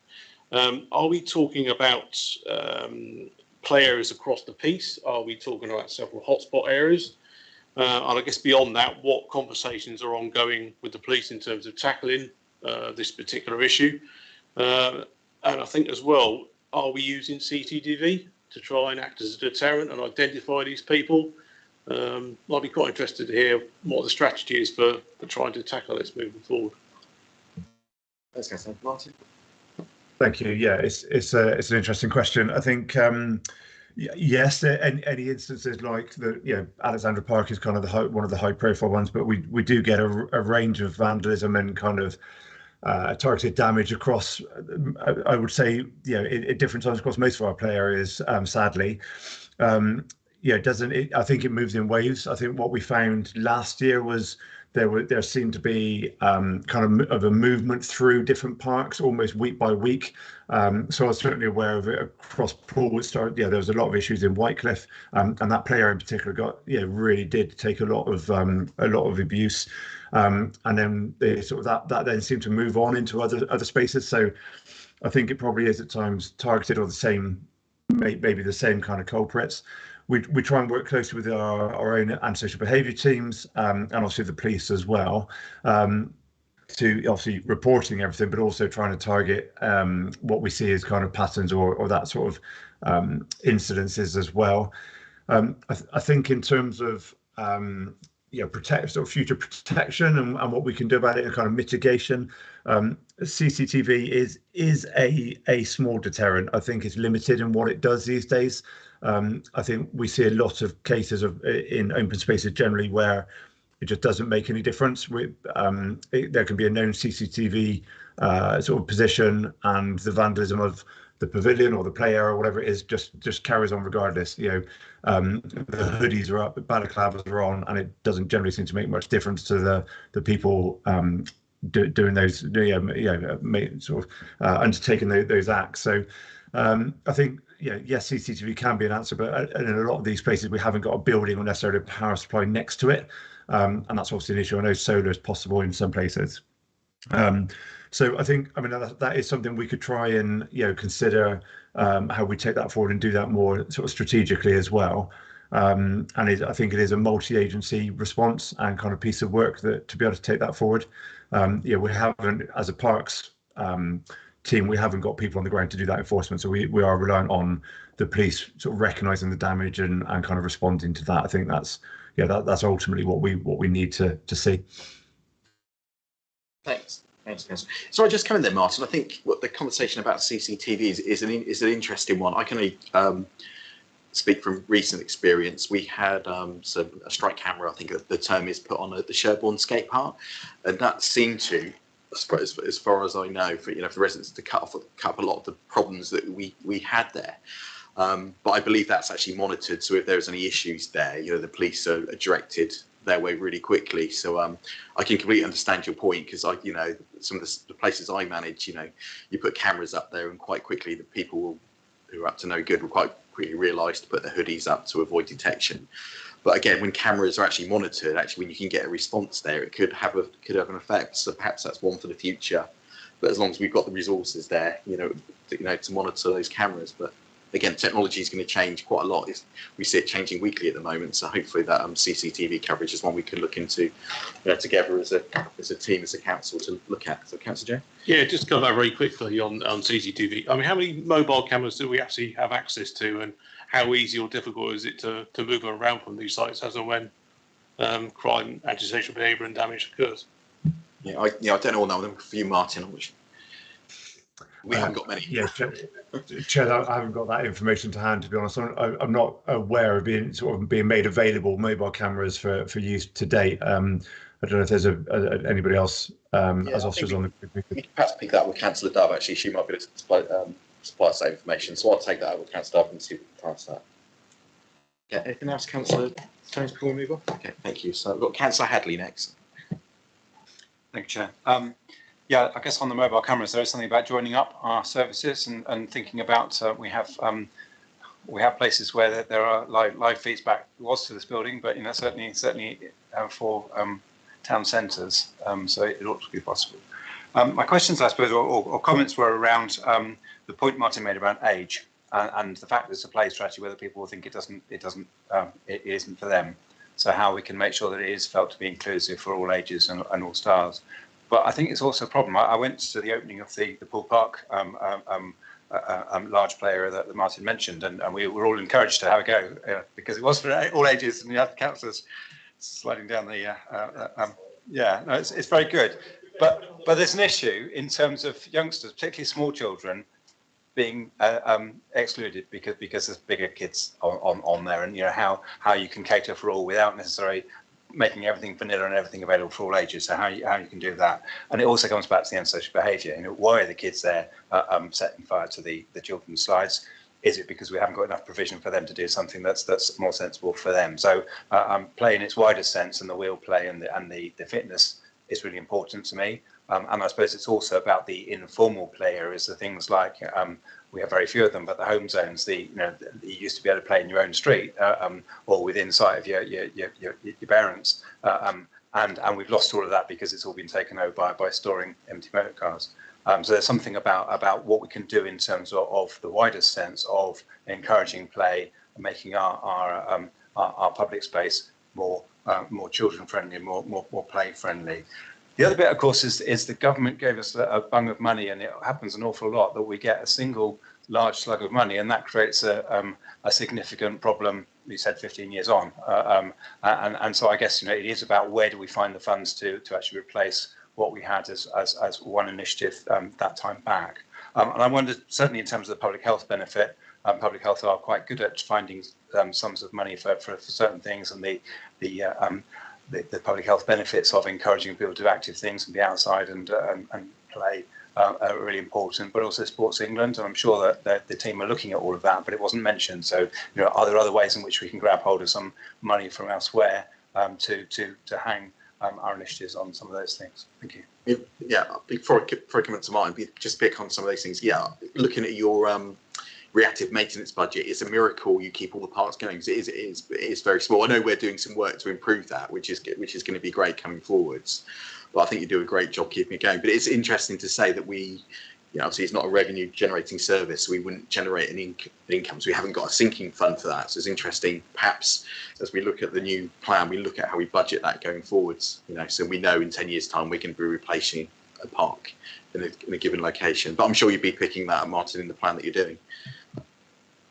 Yeah, absolutely. Thanks. Yeah, there's a range of points. I think, Councillor Hadley makes some really good points, and I broadly agree with everything you sort of said there around, ages and youth provision for other facilities as well. That's also crucial, as is everything that Councillor Iyengar had mentioned earlier about public health benefits and the wider sort of good that play brings. I think on the funding sort of avenue, I think public health haven't traditionally funded interventions like specific play areas. They will fund activators or play ranges or things around it that help activate those spaces, and that's something we're also looking to do more of. Sport England will traditionally fund skate parks and kind of the sportier elements of play rather than play areas again. So I think, but as you rightly say, we keep a close eye on all those sort of funding avenues. Just the last point as well about revenue generation, I think that's an interesting one actually, because players don't on their own generate their own income, but actually they do support a lot of neighbouring cafes and other sort of around the edges facilities and make those things viable. So actually, if you look at the sort of the paddling pool and the player at Hamworthy Park, or whether it's Branksome Recreation Ground or a host of others, when exciting and vibrant and kind of challenging play areas are sited next to cafes, they will have a net impact on those cafes, and we will then either do better by running themselves or can leave a more better sort of lease terms or whatever it might be. So I think there is a positive relationship there that we should try and build on as well. Yeah, thanks, Martin. That's a really important point, because you are right. But just that Hamworthy paddling pool sprang to my mind there with the cafe there and how buzzing it is because of that. So that's a really important point to make. So thank you. Anything? So Hadley, do you have anything more or something? Thank you. So we've got Councillor Slade next, I believe. Oh, sorry, Jess. Sorry, Chair. I just wanted to come in and answer your point on the CCTV, because the team have very kindly come back to me with the answer on the number of mobile CCTV units we've got. So we've got 14, and they're deployed due to requests from the police or the ASB team based on data and evidence. And actually, the team are putting together a document for all councillors on the process and evidential thresholds, which should be coming out soon. Thanks, that's really interesting. Thank you for that. So, Councillor Slade. Thank you, Chair. Thanks for this presentation. Obviously, it was my agitation that brought this to the agenda, and the reason that I wanted to look at play, it was the run of messages from councillors who almost on a daily basis towards the end of last year and early this year were having pieces of equipment removed without any notice because they had all failed their inspections, which seemed quite strange. And I totally understand that that they were all play builder projects that were all coming to the end of their life, but it begs the question, and not specifically a question for you, Martin, but it does beg the question: if there will have been a lifespan and there's not been any investment year on year in terms of capital reserves for replacement of kit, which was always going to go wrong at some point, and I think we need to accept the fact that the council's dropped the ball there over successive Bournemouth Council, Poole Council, subsequent councils, in not actually considering what on earth we're doing to replace play builder, because there's been an assumption that the government will come to the rescue. So a question there around what are we doing, or what is the portfolio holder doing to lobby government to actually say, what's next, work with other councils, work with the LGA to actually, get away of the government actually supporting play. Our children deserve it, our families deserve it.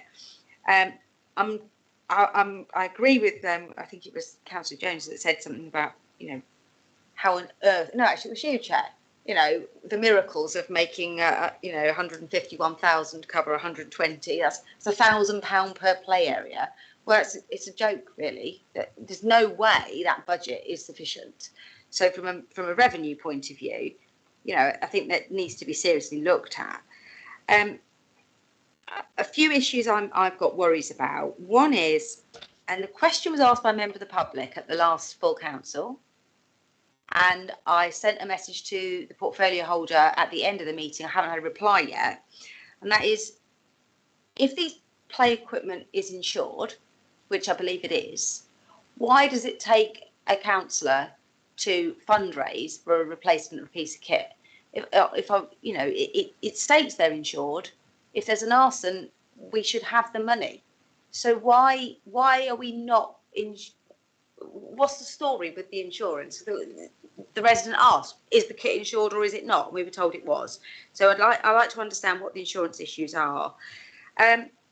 Girls, teenage girls, there is hardly anything for teenage girls across all of our communities, and we know that teenage girls engage very differently. Skate parks, muggers, those things are predominantly there. You know, boys predominantly use those, they enjoy them, particularly older boys, but there's very little that's there around girls. And there was a really interesting piece of research done in the last that was released in the last few months about actually how can we change our play so that young teenage girls have got social spaces that they feel safe and comfortable in. And I'm wondering whether Martin's been reading that research and whether there's anything being done around supporting that. And I also know that the DCF were working with you a couple of years ago on inclusive play. So my sort of beg is, please don't reinvent the wheel. I know some consultations already been done with the children with disabilities, that we mustn't forget them. Yeah, I'm a little bit worried about a suggestion in here about potentially decommissioning some of the play equipment. I think every child deserves to have access to play within walking distance of where they live.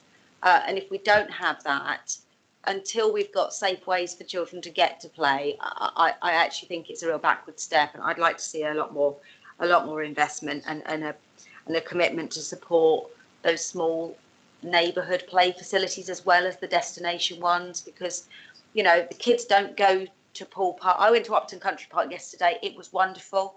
I love it. I'm doing all the big play things with my little ones, but just as importantly is to go after tea to the one that you can walk to and wear them out before bed. And if we don't have those, I see that's being really negative. So please don't put the baby out with bath water. No, that would be my appeal. Okay, thanks, Councillor Slade. There's quite a lot in there again, like perhaps for Martin and Kate. I think just the comment about drop the ball, I think for our new way of working together, I think what we want to do is make sure we don't drop that ball and keep passing it to each other as a team. And I think it's one of the reasons where we're looking at this report and this extra funding's going into make sure we can improve our parks going forward. So over to you, Martin and Kate, for some comments on Councillor Slade's question.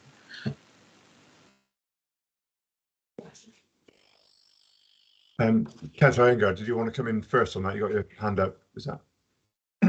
Yes, Sorry, Chair, if I may. Yeah, thank you. Just in response, I did say at the beginning of my address, which is that the ethos behind this has been and will be certainly in the strategy going forward, is to not just protect but enhance all of these play areas as neighbourhood areas, as well as the big things as well. So that's already within the thinking. The design, the comment is taken, actually there's something around, if I say the design, it's back to the point which was in Martin's presentation about the inclusivity in all of this. And we tend to think of inclusivity on the ethnic side, and also particularly with those of mixed abilities. But also, I think, as Councillor Slade said, it's also very much a gender thing as well. Things which naturally, sort of in a sense, you know, sort of encourage boys, young men to come along, and sometimes are not so sort of appealing for girls and young women. And that's got to be addressed as well. I think we're doing that to a certain extent. It can go a lot further. I agree with that. And also, in terms of what what's being pitched to government in all of this. I would just remind everybody that we've had, and these things are always linked, of course, we've had the Plain Pictures strategy, which I had the pleasure of taking through Cabinet some months back. We've also have the built facilities strategy as well, which has a link into playgrounds and play areas. And we've got what's forthcoming is the leisure strategy as well. And all of these things together with local plan, etc., will influence what we're doing here. But equally, you know, this, what we're talking about here shouldn't get lost either, and it will have its own strategy linked to the others, which Martin's described later on this year.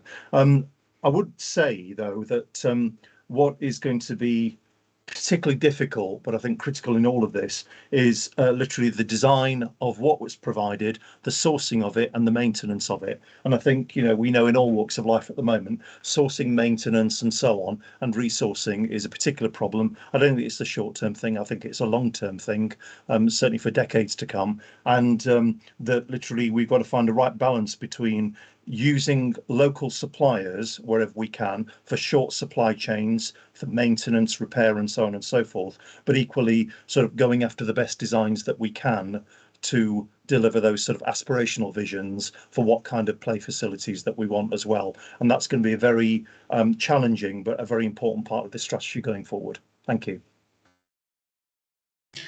Thanks, Councillor. Back to you, Martin. Thank you, Chair. Yeah, to pick up on a few points, I think high quality design is at the core of everything that we've just heard there, and from Councillor Hadley's comments earlier, and I think what Councillor Slade is asking for as well. Absolutely aware of the need for more inclusion for girls in play and on open spaces generally. Very sort of recognise that work, and yeah, we're aware of that sort of coming forward, and sort of been on, you know, all the usual sort of the webinars and kind of the learning on that. So yeah, and fair comment, we should have made reference to that on the slide. So definitely a key sort of strand.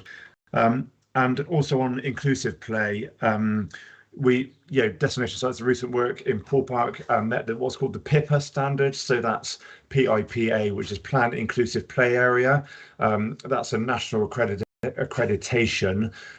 sort of national standard around inclusivity and accessibility of play areas, and the principles and the design systems within that are really useful in terms of that design process as well. So absolutely, consider that kind of good practice to adopt as well. So I think that's all in the kind of the scope and the design work of any play area and of the strategy at the same time. So yeah, hopefully we can reassure that we're picking up all of that, and it will be included.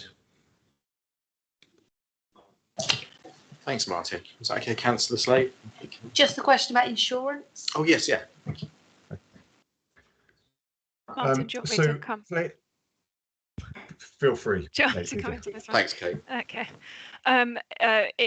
Councillor said insurance or approaches to play insurance have differed across legacy authorities. So we're in the process of reviewing that at this time, to have a single process going forward or a single approach going forward. So it depends on where the particular play site is as to what the level of insurance cover is at this time. Sorry, Kate, if I go into too much detail, what are the sort of headline differences of the insurance between the legacy towns? Legacy Poole Chole, I don't believe that was the case in Bournemouth. Okay, thank you. Thank you. That is exactly what we needed to hear at full council a couple of weeks ago. So I'm grateful that that's now been clarified. Okay, yeah, just moving. Councillor Denham, I believe you indicated. Yes, thank you, Chairman. I don't know, nobody's mentioned this before, but I seem to be looking at a different set of slides that were emailed to us from what actually came on the screen. Is that right? No, with respect, historical play investment was actually, some of it was left off. And I just wondered, I mean, I don't think I'm going crazy, Jane, although you may think different. No. To be honest, I didn't notice any differences, but I'll leave it to the officers to comment whether there's any differences or. Yeah, apologies. There were some kind of chair, if I may, some sort of late afternoon kind of amendments and tweaks. So the content is broadly the same. We just we push things around in a different order on the slides. So we brought the map up and kind of just reordered things, and there were some slight edits and tweaks. So I'm quite happy to share the final version if you'd like me to. Yeah, that'd be helpful. Thanks, Martin. Dave, anything else? Yes, well, I just wanted to say that that one of the changes in historical play investment had been we've got a mention of Christchurch, good old Christchurch, and it isn't on the screen. And then in another one, there's a mention of Poole and Bournemouth, but not Christchurch. And I think everybody knows the point I'm going to make. Coming to Cabinet in June or July is transfer of play parks to the Town Council in Christchurch. And I'm just hoping that none of this affects that particular piece of work. So, as I say, I mean, it's just a basic open question. It just interested me that this has been changed this afternoon. Thanks, Councillor. I can't see that this affecting any change to the Town Council in Christchurch, but I'll just let the officer team confirm that. I can confirm that they're not related. Thanks, Ken. Okay, is that all, Councillor Dame, before we move on? Yeah, thanks for your comment. Yes, I think I'm being accused of being paranoid, Chairman, but it doesn't mean they're not out to get Surely me. not, surely not. Sorry, Councillor Rigby. Good to see you. Thank you, Chair. Quite a few of the things that I wanted to talk about have been covered, actually, so I'll just be really brief. I was really pleased to hear you say, Martin, that plays for all ages, because I'm a big fan of play. I think it's really important for all ages, you know, and there's more and more research coming out now saying how beneficial it is for adult mental health and well-being and all of that. So what I'd like to say is just when we're going forward with the public engagement, that you do try and get engagement from as many people from across the board as you can, you know, from people who have got young families and want something for their small children, right through to people who don't have children and just want to find something to do. And, you know, from the children themselves of all ages, what we can bring to benefit absolutely everyone across the three towns. The final thing that Noel's mentioned, the map that you've put in here is brilliant. And I don't think that's actually available anywhere, is it, on the website? I know we can get to maps from the old Bournemouth Council and the old Poole Council of where parks are across the conurbation. But a map like that, which is zoomable and scalable to get into where you want, would be absolutely brilliant to have on the website so people can see. That's it, cheers, yeah. That's an excellent comment, Councillor Rigby. Yes, Martin, I'm not sure there is, but it's an excellent suggestion. We're not doing it already. Yeah, I'm trying to remember. I thought we did have a zoomable version of open spaces and play areas on the website, but I'd have to check and refresh that. What we have done recently as part of the green infrastructure strategy work is remap and kind of reassess our assets and the information we hold on all of those things on a range of different subjects. So that's definitely something we can action and yeah, we can get live and kind of share that with you. So yeah, thank you for this suggestion. That's really helpful. Councillor Hadley, do you want to come in on this point? Sorry. If I may, yes. It's really appealing, maybe to the Chief Executive, actually. Can we please have one map for everything and not a map for leisure and a map for transport and a map for...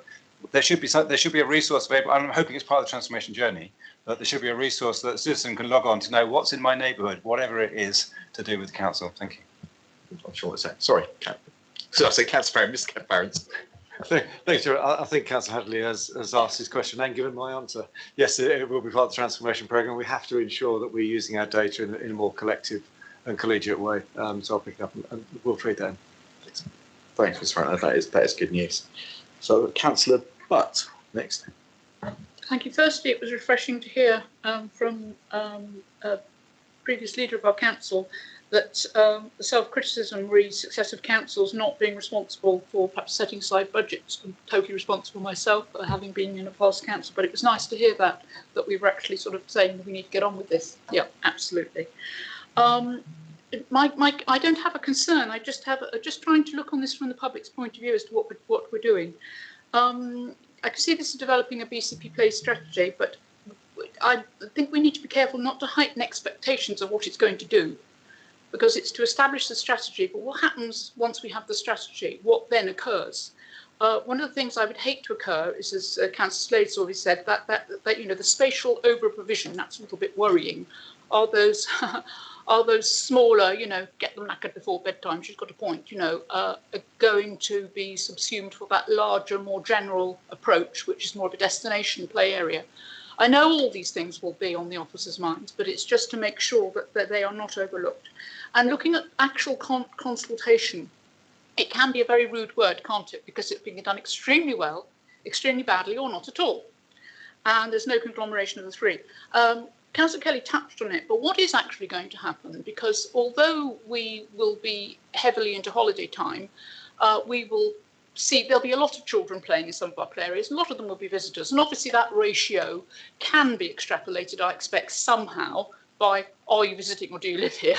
So those are sort of ratios and numbers we need. We will really need to go out and be asking those users of those facilities where they come from, what they think of it, but to what outcome? Because I don't see a huge pot of money at the end of this. I see this as sort of a damage limitations exercise, as what we may or may not be able to provide, and sort of heighten the expectation of, and don't want to heighten the expectation of the actual possible. Okay, thank you. Thanks, Councillor Butt. Some interesting observations and questions there. I think some of this may link actually into the forward plan conversation that we're going to have shortly, because I think that's one of those see what the role of this committee is looking at those sort of things and how we can support the officers and our colleagues to making the strategy and the plan, as robust and as resident focused going forward as it should be, and I'm no doubt that it will be. So, Martin, are you okay picking up some of those points from Councillor Butt? Thank you, Chair. I think, a fair comment. I think, the consultation does need to be realistic, doesn't it? We need to be careful we're not setting out expectations on, a whole range of delivery if we haven't got the funding in place. So it's setting a strategy. So I don't think we set a timeline for that yet, but I would imagine either a 10 or 15-year strategy would be appropriate. And within that time frame, there's a whole realm of funding opportunities. So I think we just need to be careful with our wording and what we're asking people within that consultation. And I think actually the summer months on reflection probably does give quite a good opportunity to get out and into those open spaces and those parks and reach kind of the users on the ground. So I think that's something that we can deliver. Sorry, apologies, I'm struggling to remember any other particular questions within that. I think it's my recognition. I think you've covered everything as Councillor Butt. Yes, that they were the main factors, but as the chairs so kindly pointed out, we can now move on to that, and we can crash those out in the forward plan exactly what happens next. So I'm grateful for your answer, Mr. Whitchurch, and to the chair. Thank you. Okay, thanks, Councillor Butt. I don't see any other members. Come back. If I may, just in terms of the timing of that consultation, there's a point about, as Councillor Say was talking about, the people who don't go and use the parks at the moment. So are we going to engage with schools and with others, and is that something that you'll do once term's back in terms of getting those people who don't make full use of play spaces, or perhaps could be doing it better? So I'm not sure that's one for Kate or for Martin. I think for me that's about the amount of project resource that we can put to this in terms of staffing and getting buy-in and actually sort of collegiate work with schools can actually be quite tricky. So we've not designed the consultation yet. This is kind of first airing of this as a timeline and kind of process.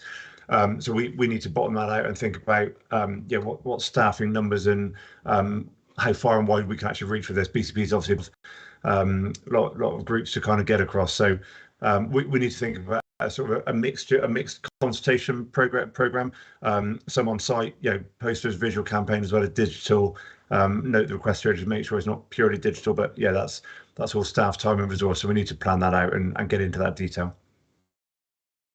Okay, thanks, Martin. I don't see anyone else indicating, so I think I think just for myself, just to thank Martin and Kate and the whole team for the work you do.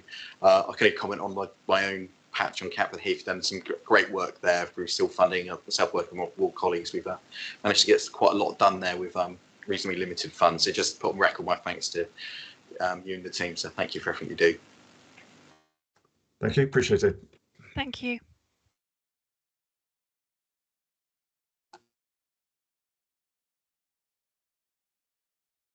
Sorry, Richard. Sorry for that. I'm just where we've been going for 2 hours. Is everyone okay to carry on? Would you like anyone want to come for a break for 5 minutes, or is everyone okay? Yeah. Okay, carry on. Okay. Right, so we move on now to the forward plan. Now, as everyone knows, we are a completely new committee. We've got some historical pieces of work we were looking at on the previous board, and there's quite a lot of information on there. And also I'm aware there's also information that particularly members that actually it's not on a cabinet plan, it's particularly interesting we may have. I know some of my colleagues actually in this room have looked at different things from, I know play parks has been discussed, our approach to the management of trees and what input we have on that as councillors. So what I'd like to suggest that we, before formally confirming what's on the forward plan, to agree a meeting away from a formal meeting we're here to agree as a team what to put on that forward plan. So that's what I was going to suggest going forward. So we meet away from this, agree a forward plan, and then move on from there. Because I think at the moment there's quite a lot of information on there, and I think some of it may not be particularly helpful for us to go through. Happy to hear comments. Sorry, Councillor Bartlett. Yeah, of course, this committee does need to own the forward plan, but in discussing what's on the forward plan, we have to be mindful that this is a public meeting, and anything associated with this meeting should be in a public forum, and I'd be concerned that shaping or arguments one way or another about what goes on the forward plan is done outside of the public arena. It's vital that we get full transparency about all discussions about what goes on the forward plan and the reasons why things are discarded or not, or put on there. Either way, I do accept the point that work has to be done outside the committee room, but then those suggestions should come back, be formally agreed or disagreed publicly. Thank you. Yeah, I mean, I think for me that's what I'm saying. So there's a lot of information on the forward plan. I don't see there's any issue with us taking that away or all agreeing what's going on, because there may be more things that we want to discuss that are actually aren't listed at the moment. I think that's going out to all, not only for members of this committee, but for all council members to say, okay, this is a new committee. What would you like us to discuss? And for us as a team, build up that forward plan from there. So there may be items that are already on our forward plan at the moment we agree actually is important that it stays on there, and then we take that forwards. But I think looking at that logistically would be difficult to do sort of in this format. Okay, sorry, Councillor Bonner. Yes, so I mean, for the next meeting, then, how do you propose to have an agenda in place for the next meeting? Because there were some items that have not been closed down from the previous forward plan that have been agreed by the previous board, and which a lot of work has been done in some cases. I think it's only reasonable.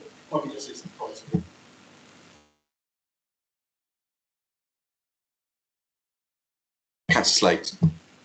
Thank you, Chair.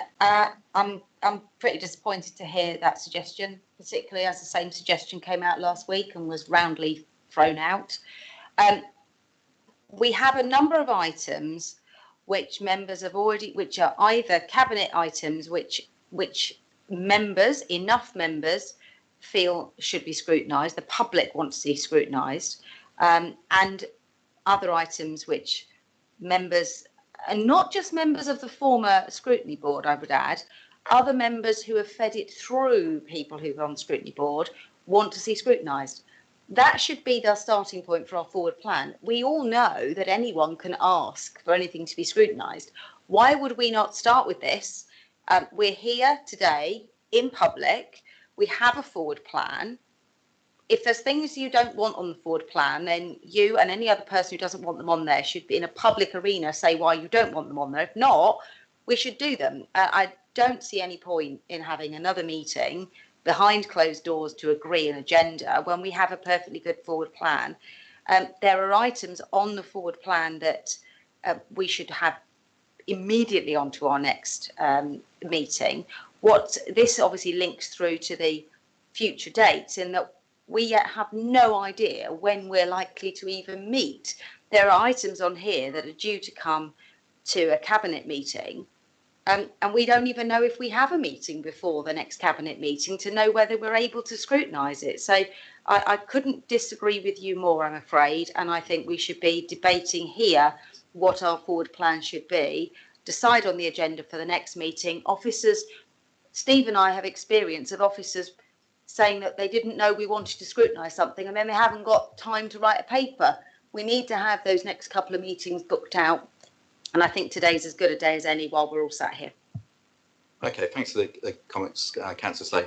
Just to confirm, my approach is to be open. What I want to do is us to be as efficient as possible to represent the residents in all our areas as best we can. At the moment, I think we've got a pencil date in for the 16th of June. Is that right? Yes, sorry, Claire, there was a date suggested for the 16th of June, which would be prior to the next cabinet meeting. The compromise that I was going to suggest that there are some papers coming to cabinet on the 22nd of June. That whether we go through those, we look at those now and decide which ones we want to go that are going to cabinet on the 22nd, and look at those, and the rest of the agenda the rest of the forward plan after that cabinet meeting, we set after that in a separate meeting in July. Does that seem reasonable? Councillor Boller? There are items that have been agreed by the former Scrutiny board that have been on the forward plan since January of this year. Yeah, but we could choose to add those onto it. And this is a new committee. If we want, yeah, I'm not going to say no to it. Sorry, can I finish, please, Chair? Yeah, cool. Yeah. You've specifically said the cabinet papers. What I'm saying is there are other items which are not cabinet papers that have been on the forward plan since January this year. And sorry, Councillor, can I just come in? I'm not ruling those out at all. I'm just saying let's have a look through, and if we agree that we want them to be on there, we will put them on there. But but there may be other additional items that we want to discuss as well. It's how to prioritise those and to make sure the reports are there. So we do our job as well as we can. So I hope that's as clear as I can be. So, Deb, we were indicating. Well, sorry, Chairman, it's not at all as clear as it can be. Where are you suggesting that these other items are discussed that we might want to put on or might not want to put on? Because the way it should be discussed, and I did mention that I've been on so many councils, too many to count on one hand. No other council that I know of does these things behind closed doors in scrutiny. You might do it once you've decided in public, this is what we want, then you and the Vice Chairman go and talk to the officers. But this should be in the public forum. We've got this on the piece of paper here. So I can't see where you're going to take it. Is it all going to be by email? Okay. How is that going to work? Okay, just nothing's behind closed doors. I mean, this is a legacy work plan. The committee this came from, doesn't exist now. This is a new committee. So what I'm doing is giving everyone the opportunity to say, okay, this is what the work that we had planned. We can look at it. So we still want to do that piece of work. It may be that we decide that we do. It may be decide that we don't. But we can also add other things as well. I know there's particular subjects that we've all discussed that are away from the cabinet reports that we'd like, further discussion and perhaps input on. So that's what my thought process is. Sorry, Councillor Hadley. Thank you, Chair. I welcome your intent to do it in collaborative way, but I think we have a list here. It's a very disjointed list, and it is legacy and someone else's choice of what they think should be in place or what they think should be in other committees, given the dislocation of the overview and scrutiny function. But there's only a list of there's a list of 6 things, one of which I think is completely out of date. I don't see why we can't talk these through right now. Thank you. Okay. On that note, Mr. Chairman, will you excuse me, please, because I have another engagement that I need to go to. I don't think we'd go this all right, long. yes. Thanks, will you excuse me? I don't think I'd die in a ditch. I'll leave it to those who are, as I'm just filling in for today. Yeah, no, of course. Yeah, I appreciate you coming in. Thank you very much indeed. Okay, folks, I'll just take some advice and I'll get back.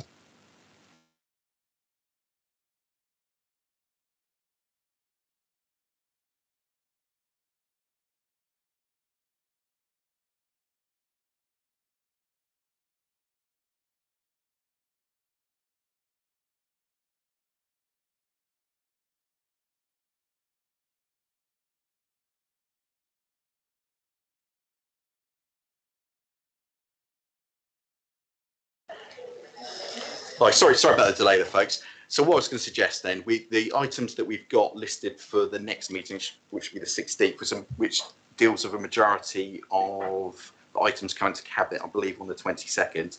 We keep those in play, and then we discuss as a team how we're going to approach items after that, which I think is reasonable, which we can either agree for our meeting or via email correspondence and agree a new forward plan.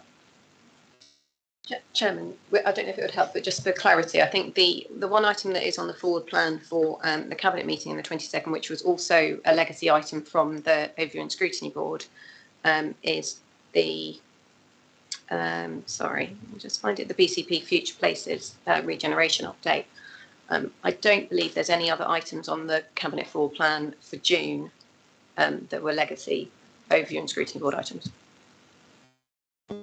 Sorry, Councillor Devon. Sorry, paranoia set in. I always have to ask that, when is this play thing coming? The transfer, if that's not the... But as I understand it, that's just it will, you know. Sorry, Chairman, that's a legacy panic. Okay, we don't want to understand a legacy panic at the moment. I go for a current one at the moment. Councillor Slade. Yeah, I'm sorry to labour the point, but 16th of June, I don't know who suggested the 16th of June. It's the first I've heard of the 16th of June. When are the proposed meetings? Because until we know when the proposed meetings are, we can't know when we're going to be able to look at it. So, for example, you've got the 22nd of June Cabinet. Yes, obviously we need to take future places. That's you know, I can't imagine anyone would not want that. I know suddenly we're going to Thursdays. First I've heard, you know. So I don't understand who came up with these ideas for these dates when we haven't yet met. We've got 5 meetings. Nobody's told us when they're likely to be over the course of the civic year. So we don't know whether there's going to be another meeting before the Cabinet meeting of the 27th of July, which is when Beach Road car park is on the agenda for. And given that everything slips off Cabinet from, you know, one year to the next, goodness only knows. So until we know when our agenda is, how on earth can we know? Yeah, I can understand what you're saying. I think that's a position where we're in a new committee and the dates, you know, are, you know, we can agree those as a committee. I don't think we're in a position now because we haven't agreed a forward plan or dates because this is a new committee. I think what we're all... On the schedule. Sorry, just coming in there on the schedule of dates. So just to explain the rationale for the Thursday, the 16th of June meeting, it was to enable a meeting to take place prior to the next Cabinet meeting to address some of those legacy issues from the Overview and Scrutiny Board. And I think that was just the day that was able to be scheduled in terms of the meetings that had already been set by Council. As you know, at the last Council meeting, the number of meetings for the other Overview and Scrutiny committees was also changed. So they also need to set their dates. And it was hoped then that after the initial meetings that took place for all of those committees and there were chairmen in place, that the chairman would then be able to meet collectively and look at the prospective dates for all meetings together so that they could be scheduled in a timely manner. Okay, just a couple more comments and I think we need to sum it up. I think I'll probably have a compromise going forward. So sorry, Councillor Bartlett. I think looking at the Cabinet plan for the 22nd of June, I think the only Cabinet paper that's on this list that will arise for which we would then do before the 22nd of June, is actually the BCP Future Places regeneration update. Now, is that would be one for this committee, would it? So that's one. I can't see another one on there that would be a Cabinet paper. But my suggestion would be the outside of those, ones that have been requested by the board itself, would be the Winter Gardens report, which has been on the forward plan since January of this year, and which could, so you then have 2 substantive items for that particular meeting. Okay. Sorry, can I bring the Chief Executive in? Was that possible regarding the Winter Garden? Yes, certainly. I think as we approach the decision making on it, which will be sometime later in the summer, absolutely no problem with bringing it here, just given the timing right. So, yeah. To be honest, I'm not certain. I think it may well be, but I've had a conversation with Councillor partly before I was hoping to have an answer now about the timing, but I don't have that yet. So if my suggestion would be provisionally put it on for the next agenda. If it's coming to the Cabinet fairly soon after that, then we'll have it here. If not, we'll let you know and we'll put it back to the meeting before that comes to Cabinet. Was to go for those two agenda points, then agree the forward plan, which I'm sure will accommodate a lot of the items already on from the previous committee, then move on from there. I think that's a reasonable compromise. If I just take 2 more comments, then I think we'll move on and sort of I'll make a call on it. Sorry, Councillor Hadley. Yeah, a couple of things, I guess. That's only 3 weeks from today, and given that the overview and scrutiny has been neutered by reducing us to 5 a year, I'm just a bit concerned that it's so soon after today. This is our first one. That's our second one, and within the space of less than a month. The point I was going to make, and since you're going to close it down, there's one there about Western Gateway Subnational Transport Body strategy transport plan. That's on the list. That was something that went through back in a long time ago, and I suggested to Councillor Green that it needed to be shared with all councils. I'm not sure whether that ever happened because I never saw it in my inbox. But actually, the issue is that the Western Gateway expects authorities to come up with their own strategic plans and then they endorse them. And so for me, it's about what we're doing about strategic transport, particularly rail. There's also Metro, the BCP 90 concept, and that's probably an overview issue. And there's a separate one which is around sustainable energy. There are things that we should be discussing, I think, in this new place committee that are not on the list. And one of those is about the shock, the horror actually of the energy policy in the UK, and the fact that we should be doing something for the people in BCP to support that's a global issue of energy prices. Affordable renewable energy, and creating a strategy which isn't there now. It should be part of our climate plan, and that's another key element that I think we need. Yeah, I think we're saying if it's on the forefront, if that's what we're saying with these discussions, it's a new committee. There's no reason why that can't be included. But I think it's going to be difficult for us to agree how that's going to be profiled now. So what I'd like to do is get the next meeting profile for those two points, then go from there. Councillor Slade, can I just go to you before anything else? Yeah, I just want to make the point that the bereavement services business plan has fallen off the cabinet forward plan completely again.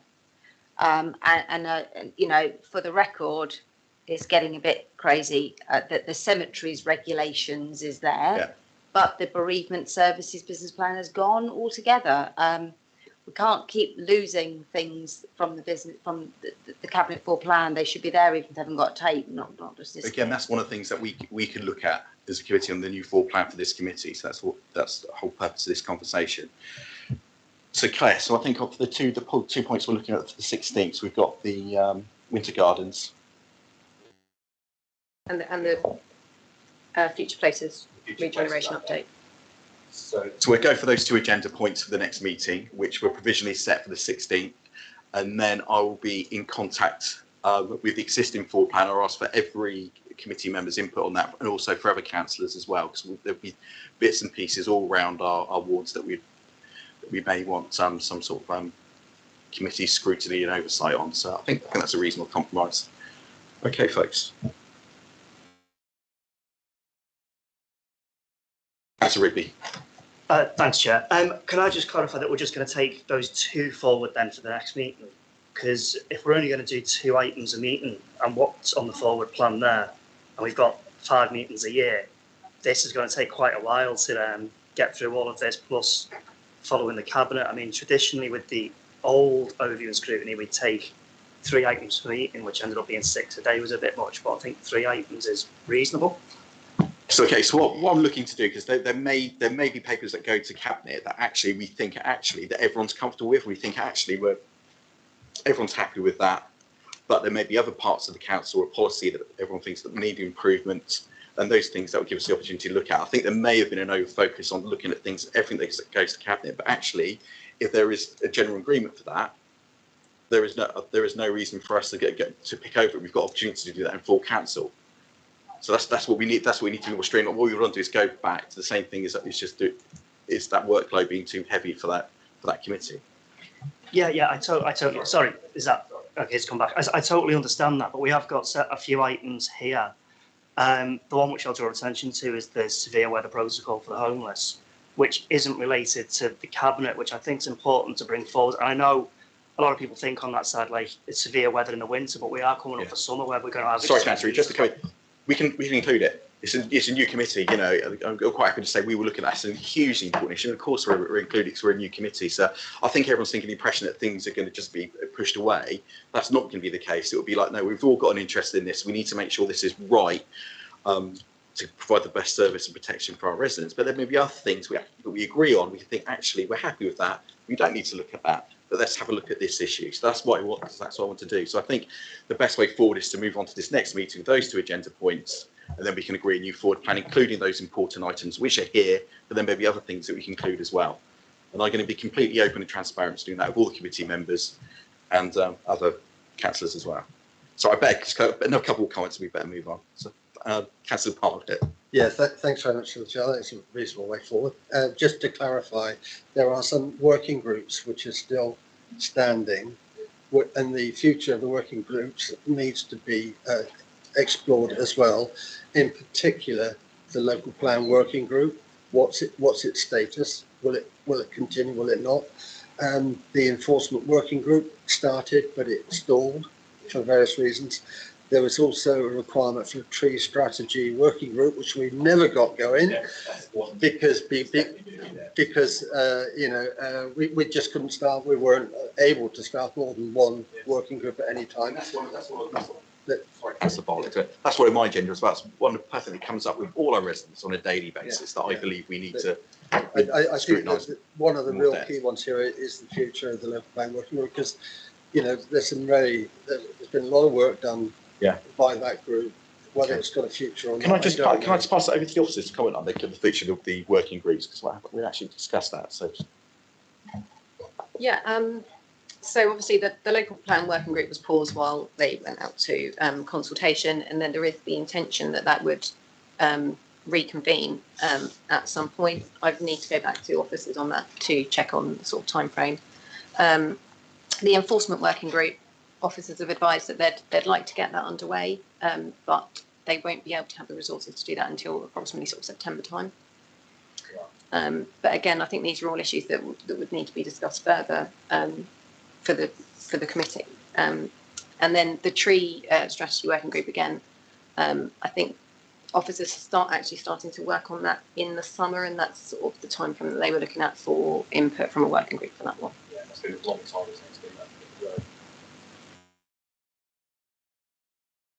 I think so. So what we do, we move on to the agenda points, which onto the 16th that we've that Claire is listed, and then obviously I'll be in contact about the future forward plan, and also hopefully have some more input to add some more items to that as well. And if there is consensus that we want items to come off it, we can agree that then and then. So just to be completely transparent, what we're aiming for. So we're actually aiming just for a more streamlined scrutiny process, but including more members and perhaps more issues that we haven't covered before.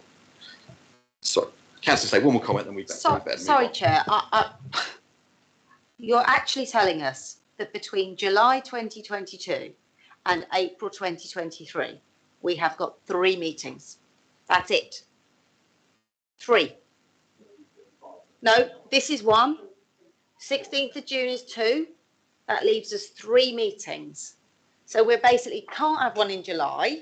So there isn't going to be one till September. We'll probably one at Christmas and maybe one in the spring. Can you not see how minimal the scrutiny is, that even the items that have already been asked by members of this council to be scrutinised, Councillor Rigby's right, we asked for SWEP to go on before September because that's when this year's SWEP has to be done. We asked for selective licences to go on. We've asked for antisocial behaviour in housing. All of these things have come up by people who are interested in scrutiny, and the idea of only having 2 items, really, I don't know why we're bothering. I seriously wonder why we're bothering to scrutinise. You're talking about streamlining scrutiny. Actually, it's minimising scrutiny. Okay, we're in 3 more meetings. Okay, thanks, Councillor. I understand your point. I think what we're saying, this is a new committee.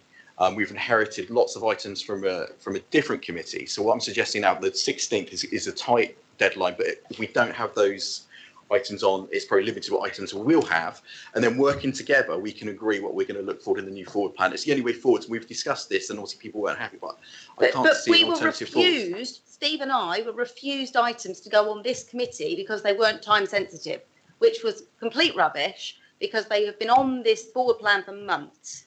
So I will be at the 16th of June, I'll be listing every one of those items as a member of the committee and saying everyone needs to be on here, because it feels like you're trying to say they were legacy meetings, therefore they're not our issues, they're someone else's.